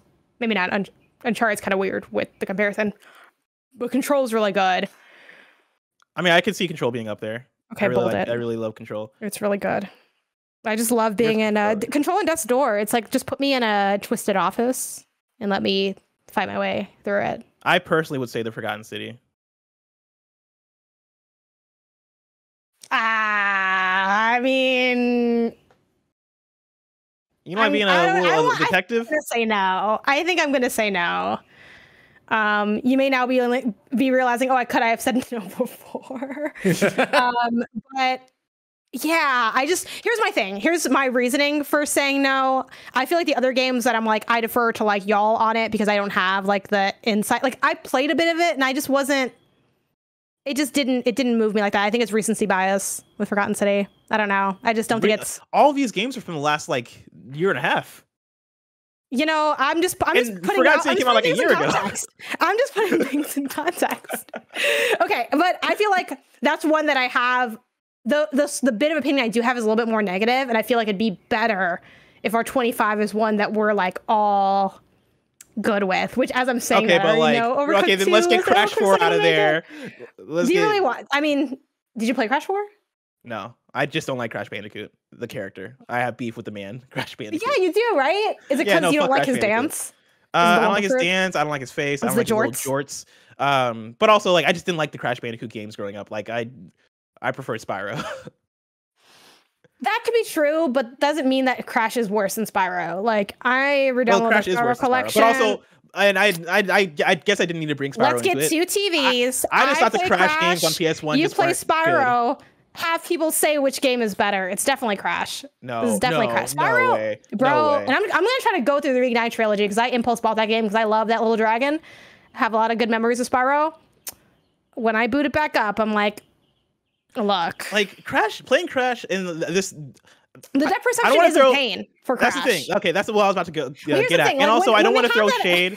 I don't want to throw shade at Crash 4 because I know Crash 4 is modern. Crash 4 probably doesn't have the same problems. Yeah. Playing Crash 1 through 3 though, those are games that shouldn't exist the way they do. You should not have 2D platformers on a 3D plane. Well, that's the thing. You know, it was that classic, the thing I always say on content.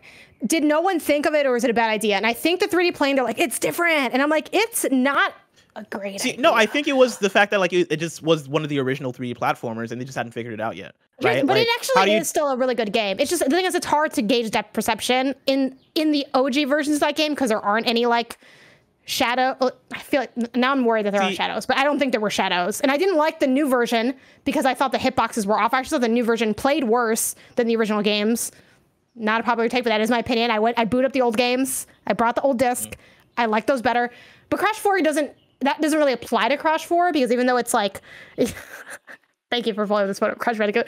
Even though they're in the same franchise, Crash is just like, Crash 4 is its own game. It's not in that trilogy. I'm not using this to throw shade at Crash 4 because I'm just saying I have beef with Crash Bandicoot the man. Sure, but and also I didn't play Crash 4.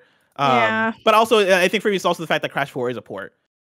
Like, is it a top 25 PlayStation game? PlayStation 5. I feel like you don't want it there, and I think that's fine.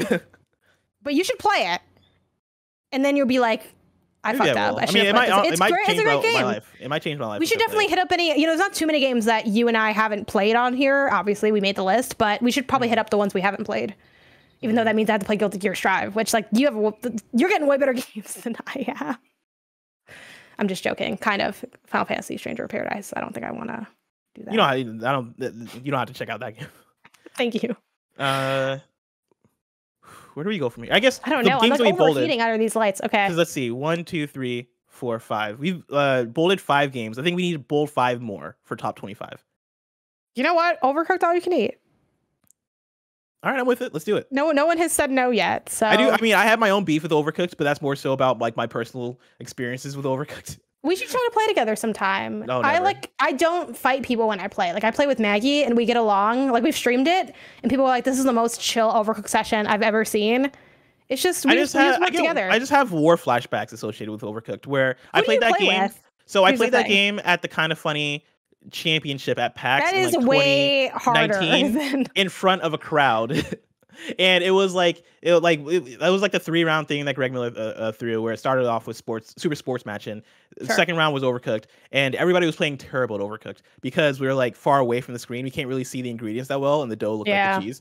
But like that was one of the most stressful in general, the gaming pizzas moments. Are like one of the hardest things to make in that game. Yeah, and that was the whole level, is like, hey, make these pizzas. And so like playing that game in front of a crowd of people, let alone a crowd like a crowd of Twitch people watching at the same time, was maybe one of the most stressful video game experiences. I will say the game does become more, and this is actually not me, you know, I made the joke of like, maybe you're not good at it, but like I will say the game, because it's a different vibe when people aren't as familiar and or just like don't mesh, because like I tried playing that game with like, you know, me and Maggie, again, we rock that game, we're great at it, we love it, Edwin and my boyfriend, so like respectively like her fiance and my boyfriend, they don't like that game really, and we'll have to do like the 4-player stuff, because to get the trophies you gotta do some 4-player stuff.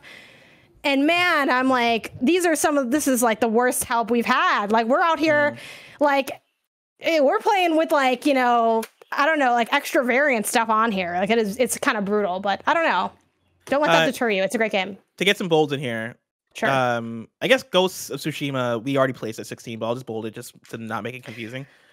Sure. Disco Elysium, Final Cut. I'll bold it. I could see that. Yep. I'm good with that. I could give Death's Door. I guess. Yeah. I mean, if you're not passionate about bolding it, I'm down to wait. It's better than it's that weird thing where I think it's way better than Kena by like a lot. But like Really? Kena's more like PlayStation. Yeah, like it's just a better game. I mean, we can also bold both. Because I bold it. What about Death Stranding Director's Cut? I didn't again, I didn't play through it all, so I don't have any comments. I also didn't finish Death Stranding. Funny enough, I actually last night downloaded Death Stranding Director's Cut on my Steam Deck. I bought it because like wow. I was like, man, I could go for some Death Stranding. It's been a while, and I've always been meaning to go back and beat that game because I played like 20 hours and then gave up. And now I have it on my Steam Deck, and I'm like very excited to play some Death Stranding. I'm down to bold it because I do really like Death Stranding. Okay. But my question is, I guess I don't want to bold it if there's anything else we bold before it, you know? Because like neither of us, I don't think, have played the director's cut, and it seems like either of us are like super duper passionate about it. But it's already on this list, like it's just kind of living in an awkward place, you know? What about Fortnite? I know Roger Corney loves that. It's just so dry though for top 25. Yeah, I like Fortnite, but it's like, I don't know, it's not like it's like a special experience on PlayStation, right? It's not like, I mean, dude, that upgrade. I remember that upgrade being like, "Yo, this is fucking fire." See, that's like, your PlayStation bias. You know what I mean? Xbox Series X does the same thing. You know, think about it. Yeah. Well, no, I'm talking about PS4 to PS5. Yeah, I'm talking about like. No, I mean, I think it's fine. I think it's a fine one. If it's a safe one to put up there, but I honestly could see it at like a 30-ish, like just below the 25s. Do we need to bold more of these, or are we? Let's see. Because like 1, 2, 3, 4, 5, 6, 7, 8, 9. We need to bold one more. Operation Tango. I'm surprised Pathless wasn't. I know Blessing. I think that might be too much. Oh yeah, I was thinking about Pathless actually. I was thinking about Pathless and the Forgotten City. Jada obviously shut me down for the Forgotten City, which I disagree with. I'm going to hold personally, but Pathless I do think would fit at like a 25. Yeah. Here's the awkward thing. What are we doing in Gran Turismo? Because again, and that's the problem with Gran Turismo, where it's like, I am sure it's amazing. I don't actually know that it's amazing. I'm just told by people that know that it is amazing. You know, so like, do we just put it in there? Because like, I don't know where to put this. Like, that's the awkward thing with it. So I don't. But I'm just wondering, is that if it's gonna come in at like 49, it might as well have not even come in at all. Gran Turismo I can see at like a 30. Do you want me to call Snowbike Mike? We can add Snowbike Mike. Feel free to call Snowbike Mike. Yeah, all right, I'll call him. Call Snowbike. He's gonna call Snowbike Mike. What I will say is, I'm down to bold Resident Evil Village at like number 25. Now that we're here, because I think I would probably go Village over a lot. Now I'm thinking about Ali World though, because I actually do really love that game, and it's really good. Can I confess something to you? I didn't really fuck with Ali World that much. I played through the whole first world, and I was like, this is boring. Oh my god, what? Yeah. That's crazy. Okay, that's fine.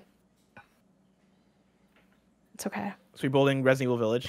I guess so, yeah. We'll put that at number 25.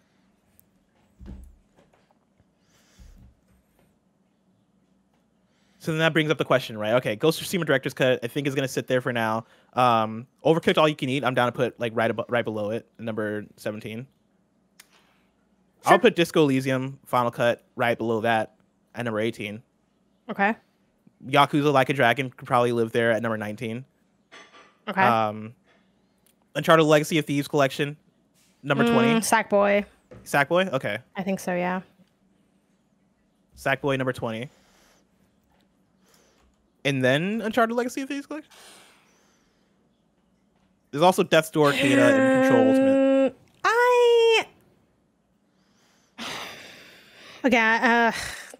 I think Control is better than Uncharted.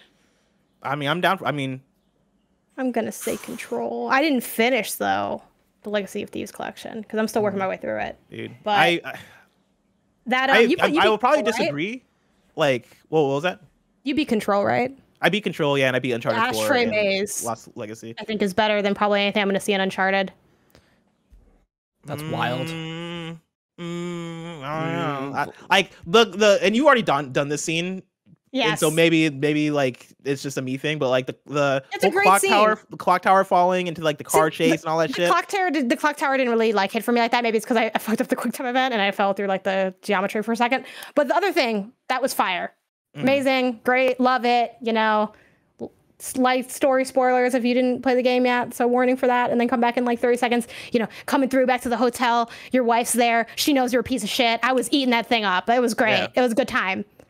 Still stand by my statement. I think Control's highs are insanely high, and I think it's just a really interesting, creative game. Not that Uncharted's not creative, but I'll put Control above it. I mean, let's see what people think.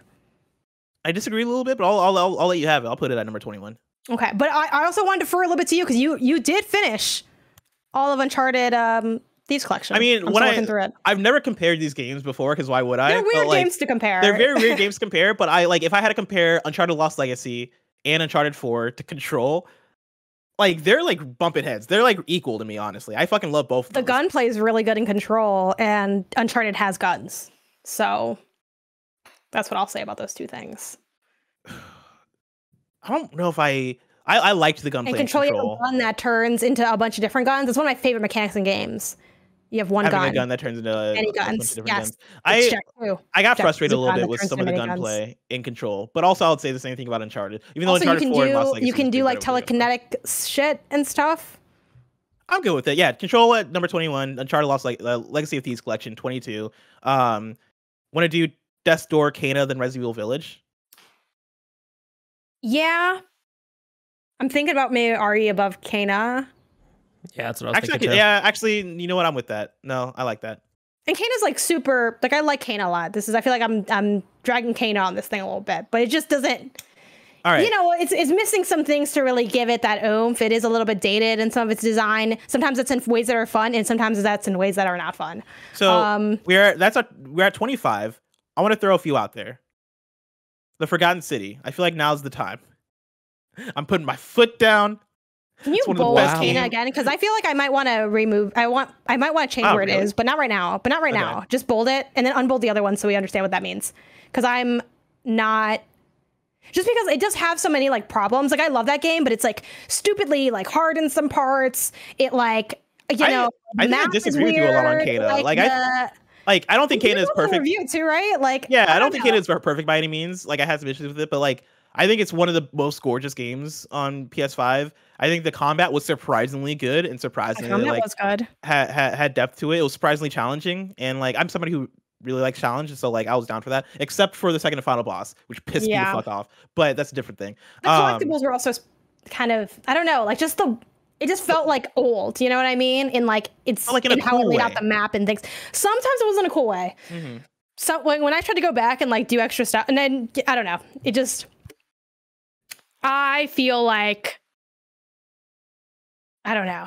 So to bring back up, games, and I wonder if it's like polished, and as well executed as some of these other ones. But it's interesting. It's really interesting. Here's what I'll throw out there. Put the Pathless above it because I think both of us really like the Pathless, right? Yeah, sure. I'll do that. Yeah. Pathless number 25, Kena number 26. Yeah. Hell yeah. Look how easy this is. Even though I think we're the only people that would do that, to be honest. But I like the paths a lot. People hate on the Padless, and I don't know why. Like, once you get the flow down, it's fun. The puzzles are really good. The Forgotten City again. I'm putting out there. I gotta put my foot down at some point. In fact, I would put that above Kena. That might be true, but I feel like Crash 4 is better than it goes. I feel like Crash 4 would be a better number 25 than any of those games are. What about even the Pathless, including the Pathless? Yeah. Really? Yeah, it's really and I didn't believe it either. So like I get that I'm like the person that cried good game that no one talks about, but like someone believe me. It's so good. Like we'll do it. I'm gonna this game for so long. It is so good. I'm gonna believe you in this moment and hope that you're not sending me to the moon on this. I know. I feel scared now. I don't know why. It's just you, but if I play Crash 4 and that shit is mid, I'm coming back to this list and I'm blowing this shit up. I'm flipping tables. I'm putting Crash 4 number 25. That means Pathless is 26. Forgotten City 27. Kena 28. Okay. Maybe I'll just leave Kena alone now because I got Crash 4 up there. Bugsnax. Number 30? Or sorry, not that 30. Number after Kena, number 29. Or should we I think Little Nightmares 2 is better than Bugsnax, probably. Okay. Even though it's less interesting and it had way less hype. People did not talk about Little Nightmares 2 at all. But it is better than Little Nightmares 1. The story is still kind of too obtuse, in my opinion. Some people might like that. I think it's a little much. But I think what it did with I think the gameplay is very tight in that it does kind of that thing that you see in games like Inside with that near misses. I think the enemy design is incredible. I think the sound design is also phenomenal as well, which you really need in a game that it's evoking horror. The puzzles are great. Little Nightmares 2 is super slept on. And I actually already forgot which game. Oh, Bugsnax. I'm like, which game am I arguing for this against? Bugsnax is also very good. So I really could see it either way, but that's kind of my quick. I'm down to sleep on Bugsnax for now and come back around to it because I do think there's some games I put. Bugsnax did get that extra content though. I don't know if more is just automatically better, but and that's the thing is I previewed the Bugsnax DLC and I think it really is just more. I don't know if it's right, but they're big now though, and that does count for something to me. But in Little Nightmares, you're already really small. Also, you have there's another character and you guys can hold hands in the game. Yeah. That's automatically. You should play some Eco then, because that's the entire game of Eco. Should play what Eco? But should I play Eco? Bless, come on, you know me. Neil Druckmann just tweeted. Neil Druckmann tweeted. I'm not Neil. I know you're not Neil, but Neil made Last of Us Part 2, and I know you think that's a masterpiece. Neil quoted a tweet that's name perfect video games, and Eco was on the list. Is all I'm saying. You know what I mean? Guilty Gear Strive. I don't know. Neil says a lot of things on Twitter. I don't know if I'm gonna go based on that. You know what I mean? You're not wrong. You're not wrong. You just be saying some stuff sometimes. I'm like, okay, I like your game though. But anyway, Guilty Gear Strive, I think belongs in that top 30. I'll put it at the 30 range. Sure. I'm still just confused on what we're gonna do with Death Stranding because I don't know what to do with this because I feel like it's in this again. It's in that. I would leave it actually where it's at. Right? I'll say 31. Okay. And I'll honestly put Fortnite right there. Sure. And then Dying Light 2, I think, could be right there. Wow. Dying Light 2 might be a little too high. Really? It might be. Because, okay, so Bugsnax, right? That's under Dying Light 2. I feel like... And we still got to... I mean, here's the thing. As we go lower, I think stuff will come up.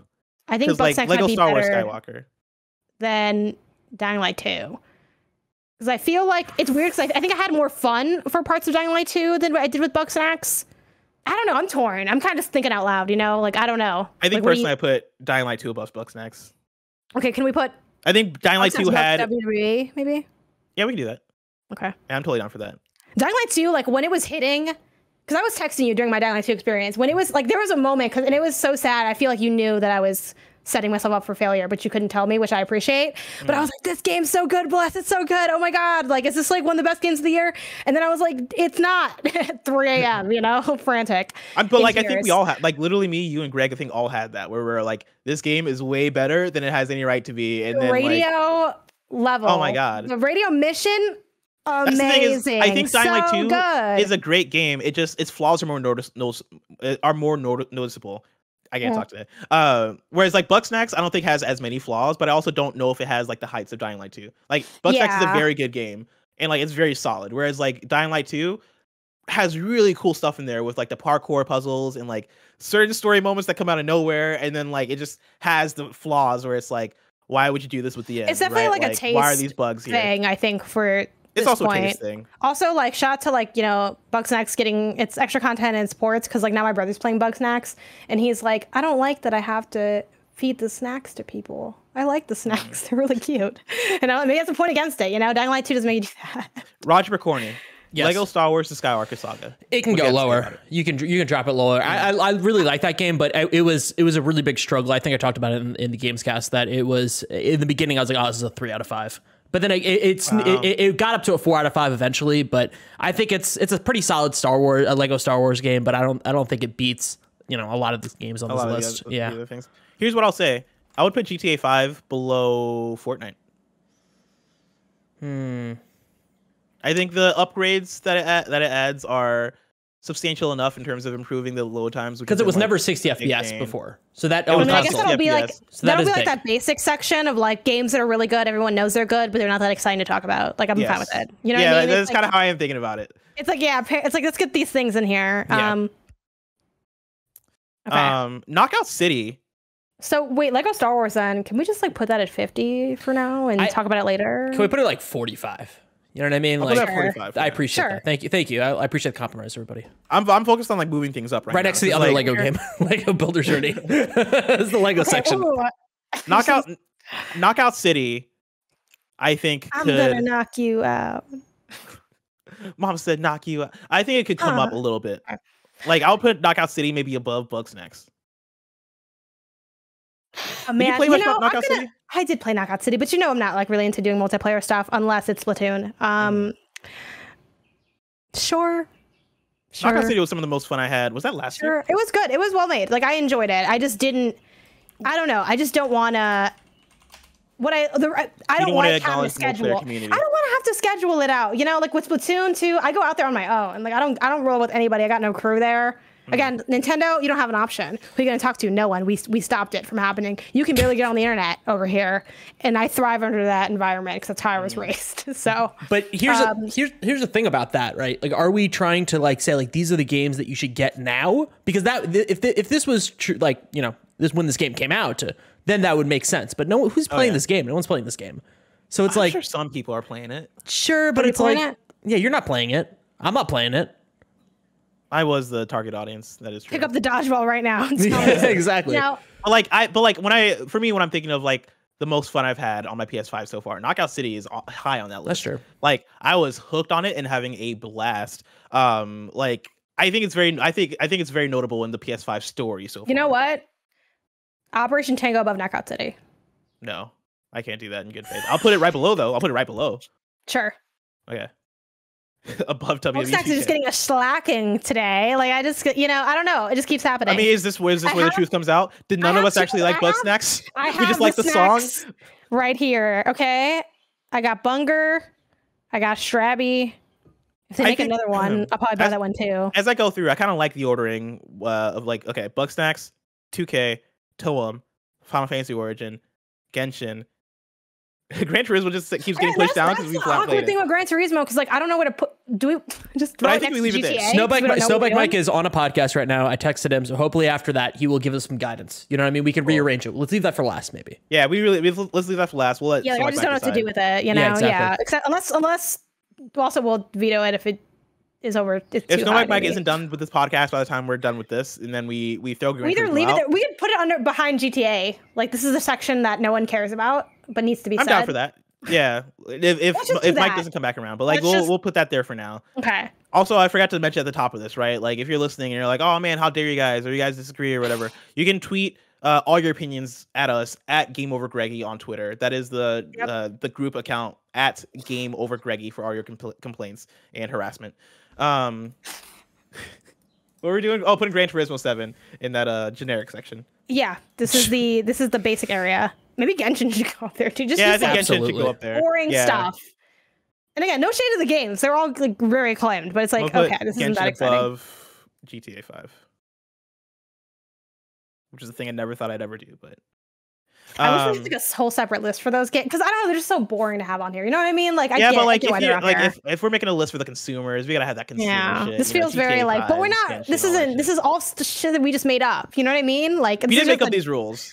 This is just like a document that's being filled out, and a nice graphic. Thanks to Roger filling that out. Hey. But you know, so right now right, we're in the 40s. 41 is Toem, which I think is probably good for it. 42, Stranger of Paradise. 43, House of Ashes. 44, Lego Skywalker Saga. 45, Lego Builder's Journey. 46, Guardians of the Galaxy. 47, Solar Ash. 48, Apex, which I'm going to move up to that generic section. Let's see. Let's put that below GTA 5. So that makes 47 Guardians, 48 Solar Ash, 49 Ollie Ollie, 50 Maquette. Honestly, okay. I would personally leave it as it is, but I'll let you move the things that you want to move because I think you care more about some of this stuff. Definitely Lego Builder's Journey above Lego Skywalker Saga. That's fair. Again, I really love Ollie Ollie World, but you think it's boring, which I didn't know. So now I don't know what to do with that information. How much did you love it? I really liked it a lot. Did you like it more than Solar Ash? Yeah.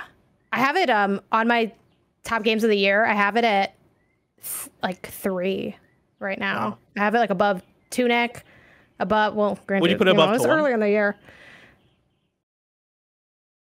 I probably would, yeah, but I don't need to for this list. But I think I would put it above Toem. I mean, I'm fine with that. Because again, I really like Stranger of Paradise, Final Fantasy Origin. I know I would put it above Toem. I actually don't know why I'm pretending like that's not true. But I really like Final Fantasy Origin. It's one that I acknowledge all of its flaws in, and I'm okay putting all the other world above it. Do you want to put it higher, or like, are you fine with 42? I think that's okay, especially because you think it's boring. And even though I disagree with that, because we're making it together, I think it. You know what I mean? Like, it's clearly not a clear winner to both of us, right? Like, so yeah, it's fine. All right. Is there anything here we changed? Mike should be we might have our now. List. Okay. Oh, Mike is about now ready. Now I'm scared. Yeah, yeah, anytime he'll appear. Just the idea of Snowbike Mike coming in just scares you, or like yeah, he can come in anytime with the Kool-Aid Man. Yeah, the second one. Okay, gotcha. Yeah, I think so. Other stuff on this list, it's pretty solid. It's weird. There's some stuff on there that I just am not a big fan of, but it's also at the bottom. Snowbackle Michael, you've joined. PS I love you, XOXO. How's it going, man? I have joined PS I love you, XOXO, with the 2 best hosts. You know who I'm talking about, Janet Garcia. I'm talking about you and Blessing Adeoye Jr. What's good, you two? That's the right energy to come in with. Mike, right now, we are ranking the top 50 PlayStation 5 games on the platform. Ooh. I want you to clear your mind. All right? We reached out to you because you're the expert about a very specific video game. That game is Gran Turismo 7. Me and Janet have nothing to say about it. Roger has nothing to say about it, but you were our reviewer for KindaFunny.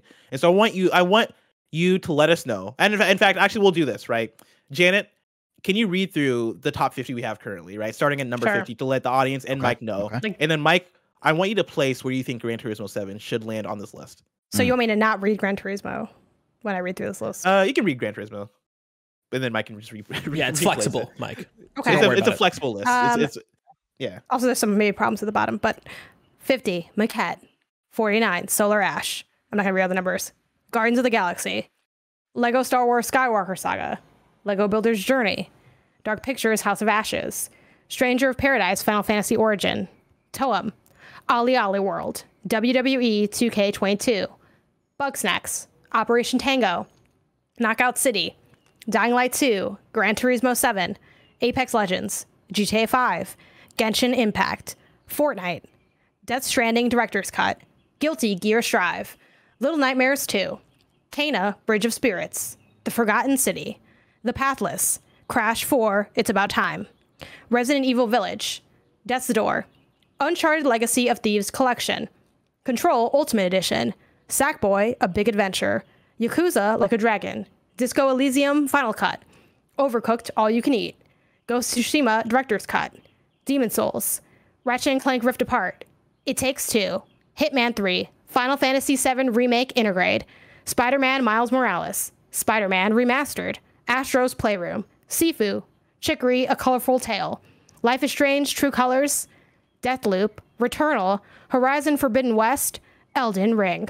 I love that was my like. Let's give a round of applause to Janet Garcia, who could be hired to like do like an official award show reading of like nominees. I just want to, Oh, thank you. That was fantastic. And I am available for hire, by the way. I know you're listening. What's up? My Under a email's in big my bio. check. Cut her a big check. She's ready. Wow. Janet and Blessing, that is a great list that y'all have been working on right now. And I'm really excited to talk about Gran Turismo 7 because it was my first time jumping into that racing series. I have become more and more of a racing fan thanks to the, of course, opposite side of Forza Horizon has really gotten me the more arcadey racer than a simulation racer where I grew up with Need for Speed, right? You think of that, you think of all the undergrounds that we loved. And I think Horizon really built that up for me to the point where now I'm excited to jump into the next Forza on the track. I'm excited to jump in to Gran Turismo 7. And so when I look at your list, right, you guys have the best 50 games on the platform right now. And that's not just exclusives, but Gran Turismo is an exclusive. And so that's kind of changed up my mind. But when I look at your list, I'm very pleased with where it is. I actually love where you've put that because when I look at that list, there are a number of games I would rather play before it, but I think it is getting the respect that it deserves because this is truly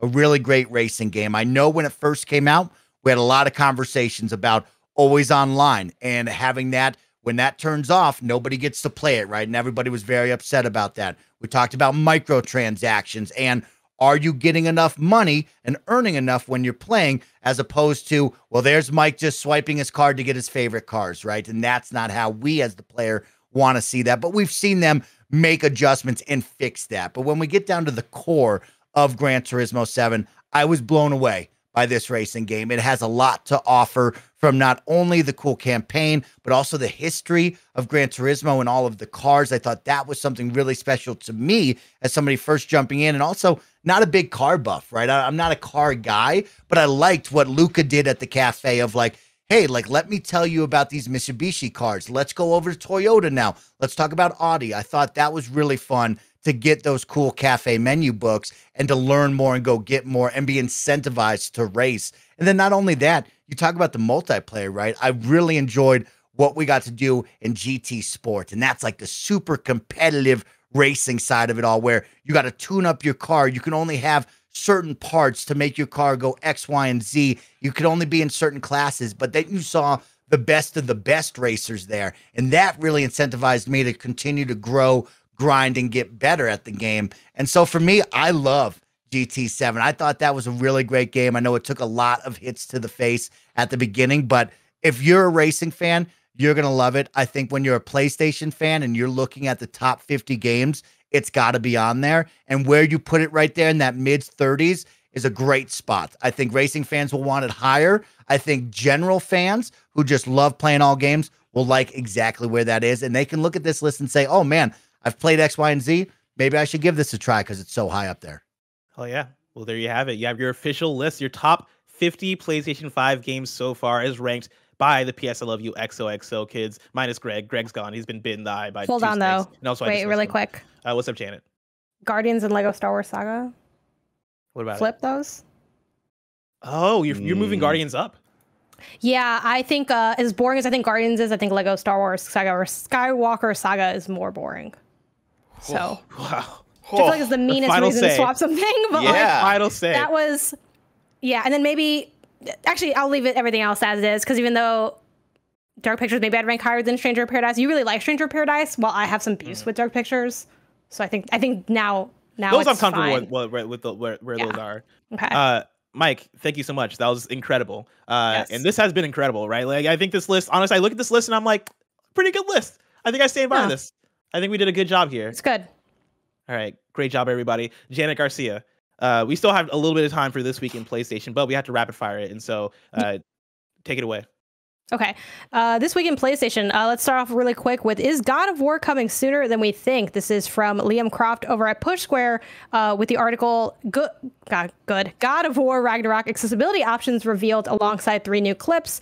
Here's a little excerpt. Santa Monica Studio has today taken to the PlayStation blog to mark Global Accessibility Awareness Day by sharing an early glimpse at more than 60 accessibility options that will ship with God of War Ragnarok. These include brand new features designed to make the title more accessible, as well as ones the developer implemented with the PC version of God of War.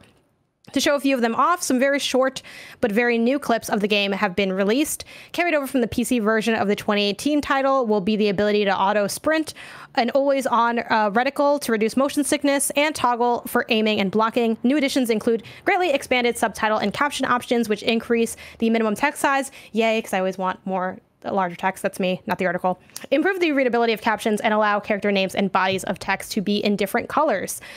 So, yes, do you think this means anything for the release date of God of War? Should we now maybe think, oh, maybe it will come out this year? I know there's a lot of skepticism on that. I think this is the most confident I've been in God of War coming out sometime soon, right? Like the fact that they have all these details ready to go, and the fact that they're talking about these details. Like accessibility is a thing that I think more and more as the years go on, developers are learning to implement accessibility options as they develop the game alongside. I think previously you would see that stuff come late in the game and it wouldn't feel fully fleshed out because it is stuff that's coming late in the game, right? And you can't really get in there and adjust certain features with it. I think even with that being the case, right? Like PlayStation first party has been doing a really great job of implementing a lot of these things, and I think that is side by side with the game's development. But then also being able to talk about it and being able to give examples of like, no, this is how this is gonna go. These are very deep features that we're talking about.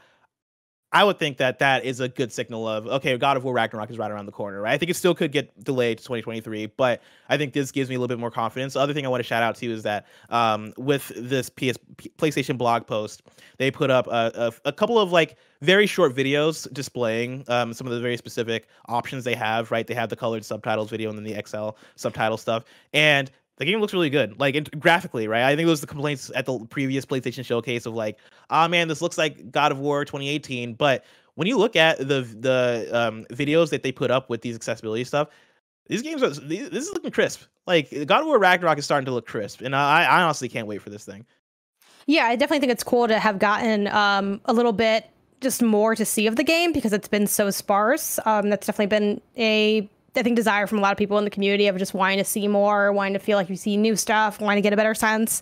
I still feel like I'm leaning on 2023 for this. I don't think it's going to be ready. And I actually feel like, to your point, the idea of developers being more, on it with accessibility and weaving that into the development process as they go, I feel like that also might be like less at the last less of an second. Indicator. Yeah. So the thing is like they're trying to move away, like at least, and this is just kind of speculation, right, on how they're doing things or how they like seem to want to do things given their accessibility push in the past. Like not wanting to leave that for the last minute makes me also feel like this doesn't quite make me feel confident in this year, but it's not a bad sign. I mean, it definitely shows that they're working on, making progress and that they are willing to like even share this out, I think is good. But I'm just not sold on that 2022 yet. But it can, again, we're like halfway through the year, maybe almost halfway through the year. So it can really go either way. And we still have the, Key 3, Summer Games Fest vibes to go through and all that stuff. And then the fall, like there's so many more times for them to talk about this game. Yeah. It's not too late. But yeah, I don't know. We'll see. Hopefully, either way, it means good stuff in terms of accessibility and that they have like an awareness of it and that they're kind of highlighting it and breaking it out, which is. And I like that they're talking about it this early because I think that's been a big ask for people in the accessibility community. Yeah. Like, yo, can we get that information earlier? Because we're going through the hype cycle of this game. I've been waiting for like XYZ game for 4 years, and at the last moment, I learned that I cannot play this thing, and that sucked. And so them talking about it this early, the fact, or after the fact, exactly. Right? Like that's most of the time, honestly. Yeah. So now let's really quick talk about how are we feeling about the PS Plus revamped game library so far. This has been the thing that we've covered since before its inception, it feels like. I feel like we were ahead when we did our PS Now review, luckily enough. But let's talk about it. Now the list is up there. This is the new PlayStation Plus games lineup revealed: Red Dead Redemption 2, Assassin's Creed Valhalla, and more from Ryan Dinsdale over at IGN. The article reads, Sony has announced several games coming to its new PlayStation Plus Extra and Premium tiers, including Red Dead Redemption 2, Assassin's Creed Valhalla, Ghost of Tsushima Director's Cut, and more. Confirmed in a blog post, there are now 56 PS4 and PS5 titles confirmed for the $99.99 a year extra and the $119.99 premium tiers. The premium tier also has 29 classic catalog games confirmed and another 29 PS3 games. Sony has announced that, quote, timed limited game trials will be available on the premium tier that allow users to sample games including Horizon Forbidden West, Cyberpunk 2077, WWE 2K22 for a few hours at no extra cost. these lists are just a selection of the content coming to the new tiers, as Sony previously confirmed that more than 700 games will be available when it announced the updated service in March. Further, PS4 games are also arriving through the classic games catalog, as Sony has replaced remasters and collections in the same category as retro games. Games like Borderlands: The Handsome Collection and the Lego Harry Potter Collection will therefore be included in the classic games catalog that is only available in the premium tier. And then, of course, y'all can check out, the full list over either at that IGN article or also just on the official PlayStation blog, kind of breaking it down, even though some of the breakdowns are a little bit confusing. But did you get a chance to check out the PlayStation blog list? Yes, and it was, as usual, delving through that thing is kind of a lot. But yeah, I think it's a pretty solid sampling. Again, it's tough to see what would make people like suddenly really get up out of their seat from the nitty gritty details of this list. But I think there's like a lot of strong like candidates on it, and I'm excited, really. I think this list lives and dies on how it's getting updated month to month. Like, are we going to be discussing this as a strong service of consistent, new, compelling offerings? Or is it going to just, be sort of a mixed bag once we kind of get to like the month-to-month kind of updates or the updates that we see throughout the year? What about you? I was pleasantly surprised by this thing. I think there's two ways to take it, right? I think the legacy stuff, like all the classic games, the PS1, PS2, PSP stuff, I think that stuff was a little bit, it looks disappointing so far, and it's worth pointing out that like this isn't the full list. They talk about how they're going to have 700 games at launch, and this is only a sampling. But I think what we're seeing from that catalog, if that is what we're to go by in terms of what the full list is going to look like, it doesn't look that promising, right? Like a lot of the PS2 stuff is still the PS2 to PS4 versions that we had on PS4, right? Regarding like Dark Cloud and like the Rockstar games aren't in this, but like when you played GTA San Andreas back in the day on PS4, it was basically that, right? The PS4 remastered version. It seems like those are still the games that are on there, except it is like they're not showing off like all of them, obviously. And I doubt that we will see the Rockstar stuff because of things like the GTA Trilogy and Rockstar remasters. But regardless, I think the PS4 and PS5 games in the PlayStation Extra category, which is the second tier, I think that looks really strong, especially when you take into consideration the PS5 games that they're putting in there. Like you have Returnal in there, you have Death Stranding Director's Cut in there, you have Ghost of Tsushima Director's Cut in there, Spider-Man. Like you have a really good selection of a lot of games from our list. A lot of games from our list. Yeah, the top 50 PlayStation 5 games, right? Like a lot of those are in there, and honestly, like if I was either new to the PlayStation ecosystem or if I was new to getting a PS5, I think it's a must get. I think the PS Extra category is like a must get tier because you are getting access to those games at no extra cost, right? Just the cost of the subscription. And like it makes me both curious, but then also excited about like what that looks like as they add games month to month, right? Like what is the tier of game that we're getting there? Like once we get into late in the year, are there going to be things that come out day and date, right? Like that's the thing that's up in the air. That's the thing we don't know about. But like I keep pointing back to how we got I think it was Shadow Warrior 3 that dropped and did come out day and date for PlayStation Now, which is a thing that does not happen, right? Like that happened then. And if that is setting things up for this new PlayStation Plus thing, then I think that could lean into PlayStation Plus Extra being the key tier that they really push with this thing. And I like with that, I'm actually very like solidly impressed. I want more from the legacy stuff, but I'm still gonna place myself in a wait and see of like, all right, cool, let's see what the full catalog looks like. Even though right now I'm not as enthused about it, but that's kind of where I'm at. And also, it's worth pointing out that some of these games look like they're gonna get trophies. Like Ben Studio put out a tweet saying, and this is like right before we actually went live for the show. They put out a tweet saying that Siphon Filter, the original Siphon Filter, will be getting all new PlayStation trophies when it arrives on the platform, and that's really cool. That is something that I would not have expected. I think everybody was like, "Yo, this is not happening. You're not gonna get trophies for these things," but it looks like you're at least gonna get trophies for some of them. All of them, who knows? But like at least Siphon Filter, which is a really cool one to get trophies for. Do you think you're gonna once this thing drops, you're just gonna get that middle tier then, or where are you landing?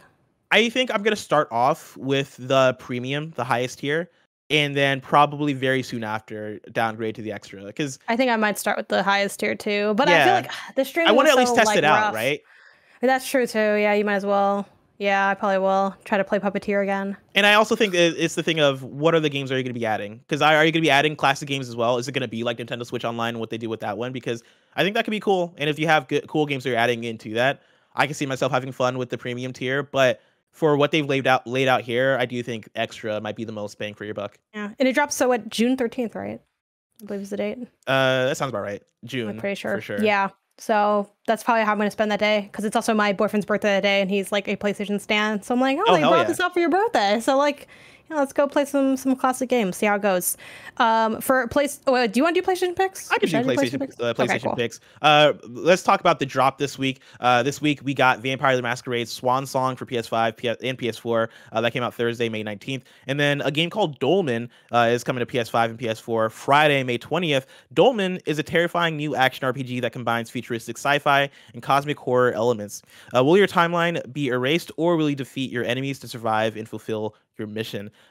Game looks pretty cool. Roger, I don't know if you pulled up the link to show off video footage of this one, but it looks like a really cool 3D action game, right? Like gives me like a little bit of like Returnal vibes, just in terms of like the spacey like third person action combat, but then also has like some Soulsy like action like melee combat in there as well. So it's one that kind of is coming out of left field a little bit, but I'm excited to see like if people take to it or not. And if you're watching the video version, or if you're listening to the description, it sounds like it's for you.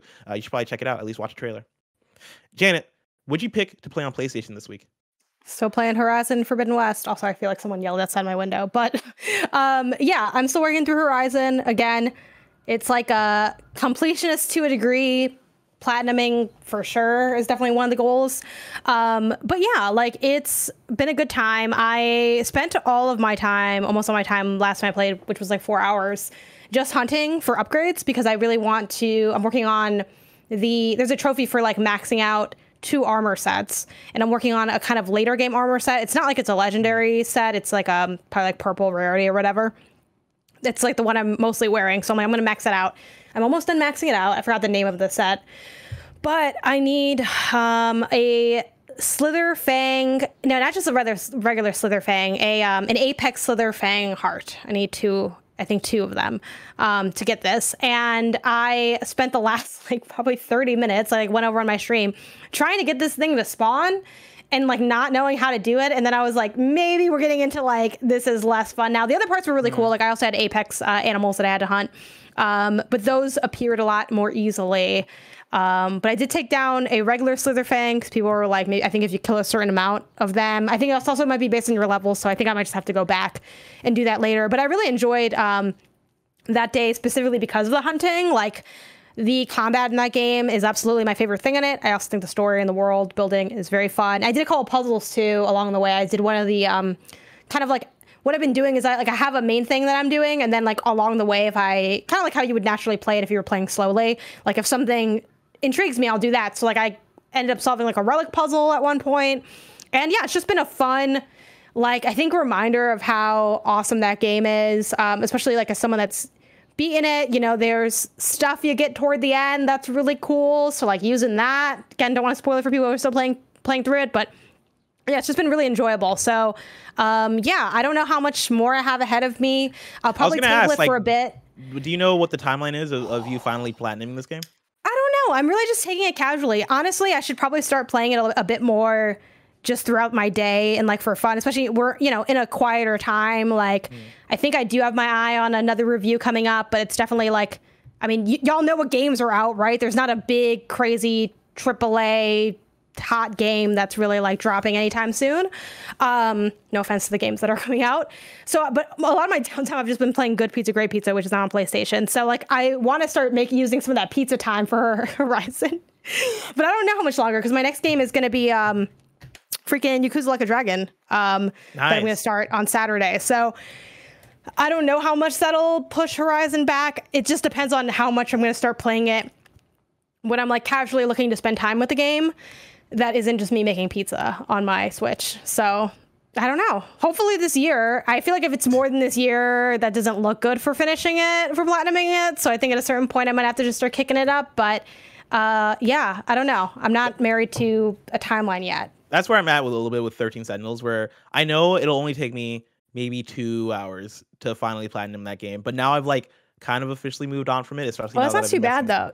It's not too bad, but I have a lot me left. finding the time. I'm like 60% into the trophies. Like I'm not close at all. Like but I'm enjoying, you know, I'm trying to like, it's supposed to be fun. So I'm like, I'm here having fun with my robotic animals that I kill. The game I picked to play this week on PlayStation is the Multiverses closed beta. I actually got access to it today, and I'm sure most people know at this point what Multiverses is. But if you're somehow out the loop, right, it is the Warner Brothers Smash Brothers game that is taking all the different Warner Brothers properties and putting them into like a 2v2 fighter type situation.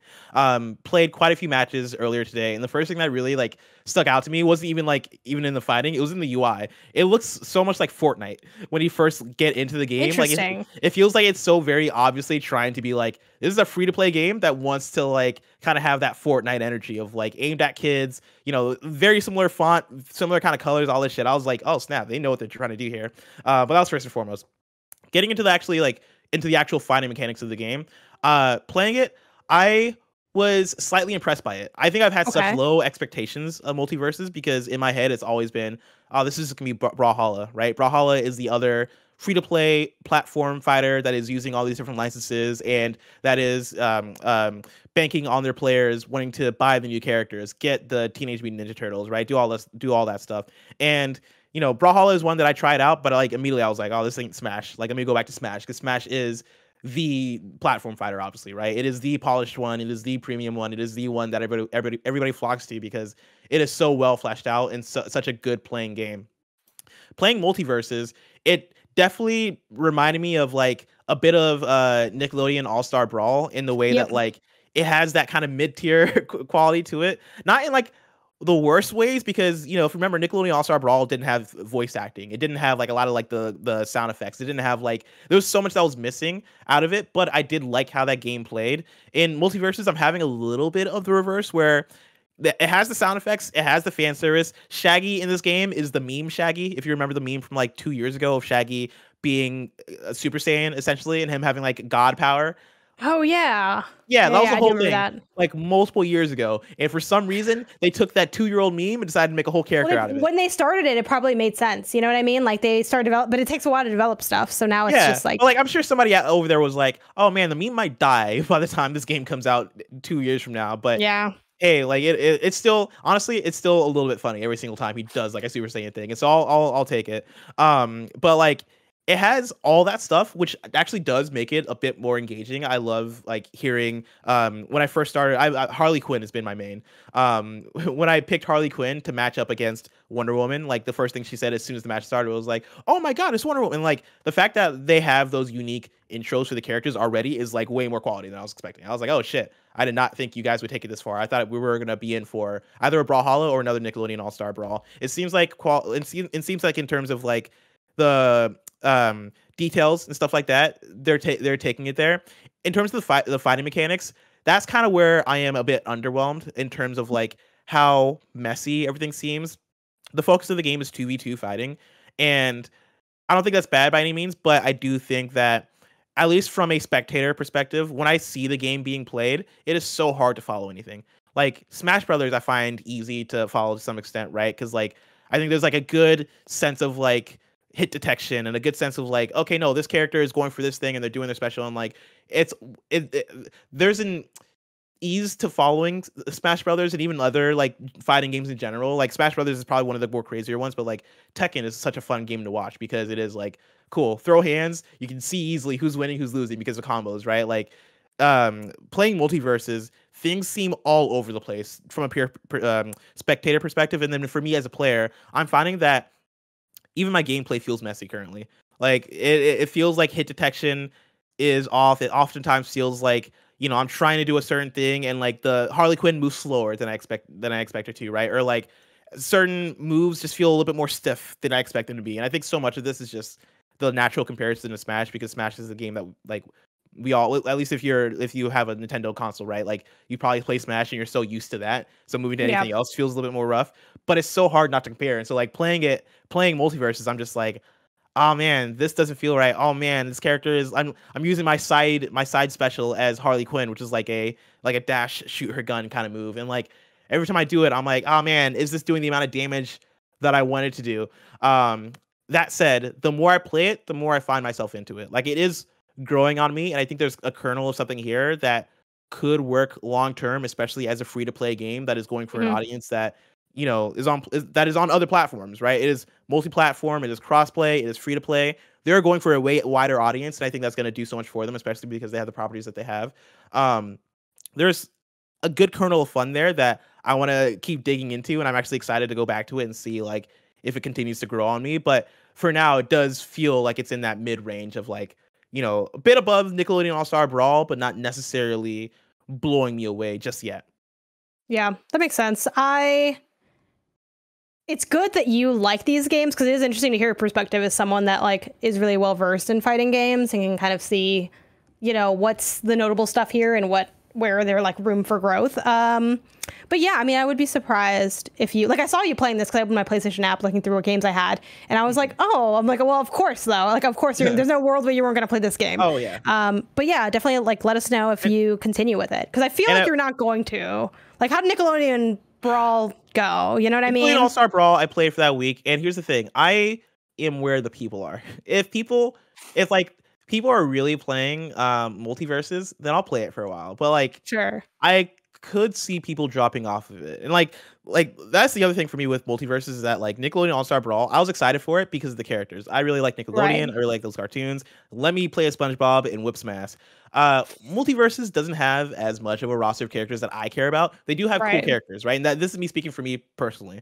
I like Scooby-Doo. I don't care to fight as Scooby-Doo and Shaggy and Velma, right? I don't like it has Superman, but like it's a nerf Superman because it's a fighting game, right? Like, and I could play Injustice if I wanted to play as Superman, right? Like, Harley Quinn is cool. I do like playing as Harley Quinn, but again, Injustice exists. And then like they just have a bunch of random assortments of like Bugs Bunny and other WB characters where it's like I never would have asked for this. Like if I was to ask for a platform, universes collide type of fighting game, I feel like there's a lot there are many other universes on the list that I would have asked for before I got to WB.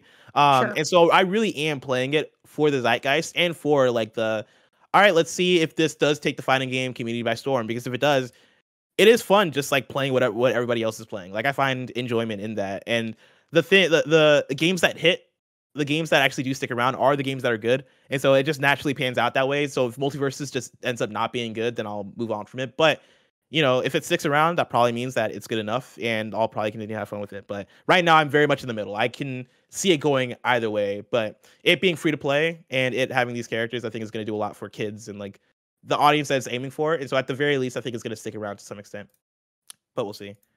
Janet, that brings us to the end of another episode of PS I Love You XOXO. We survived. We survived. It's been a longer one. It's funny because like at the top of it, or before the episode, actually, I was telling you and Roger that like I've not been feeling the best today because I've been having like some congestion and sickness stuff. And so I was like, oh, we'll probably do a shorter episode. And I was talking to Tim. Tim was like, oh yeah, do a 45 hour long episode. It'll be fine. Like, take your time, do all that shit. And as soon as you got to the conversation about top 50, I was like, oh man, no, I'm enjoying this. We got to get into it. But this has been another fantastic episode. Janet, before we go, where can people find you on Twitter?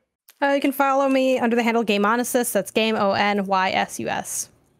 Hell yeah. And remember, this has been PS I Love You XOXO, your PlayStation podcast. Each and every week we get together to talk about the hottest topics in PlayStation. We've got a Patreon post show for those that are subbed at the silver level of patreon.com/KindaFunny games. So stick around for that. Otherwise, until next time, it's been our pleasure to serve you.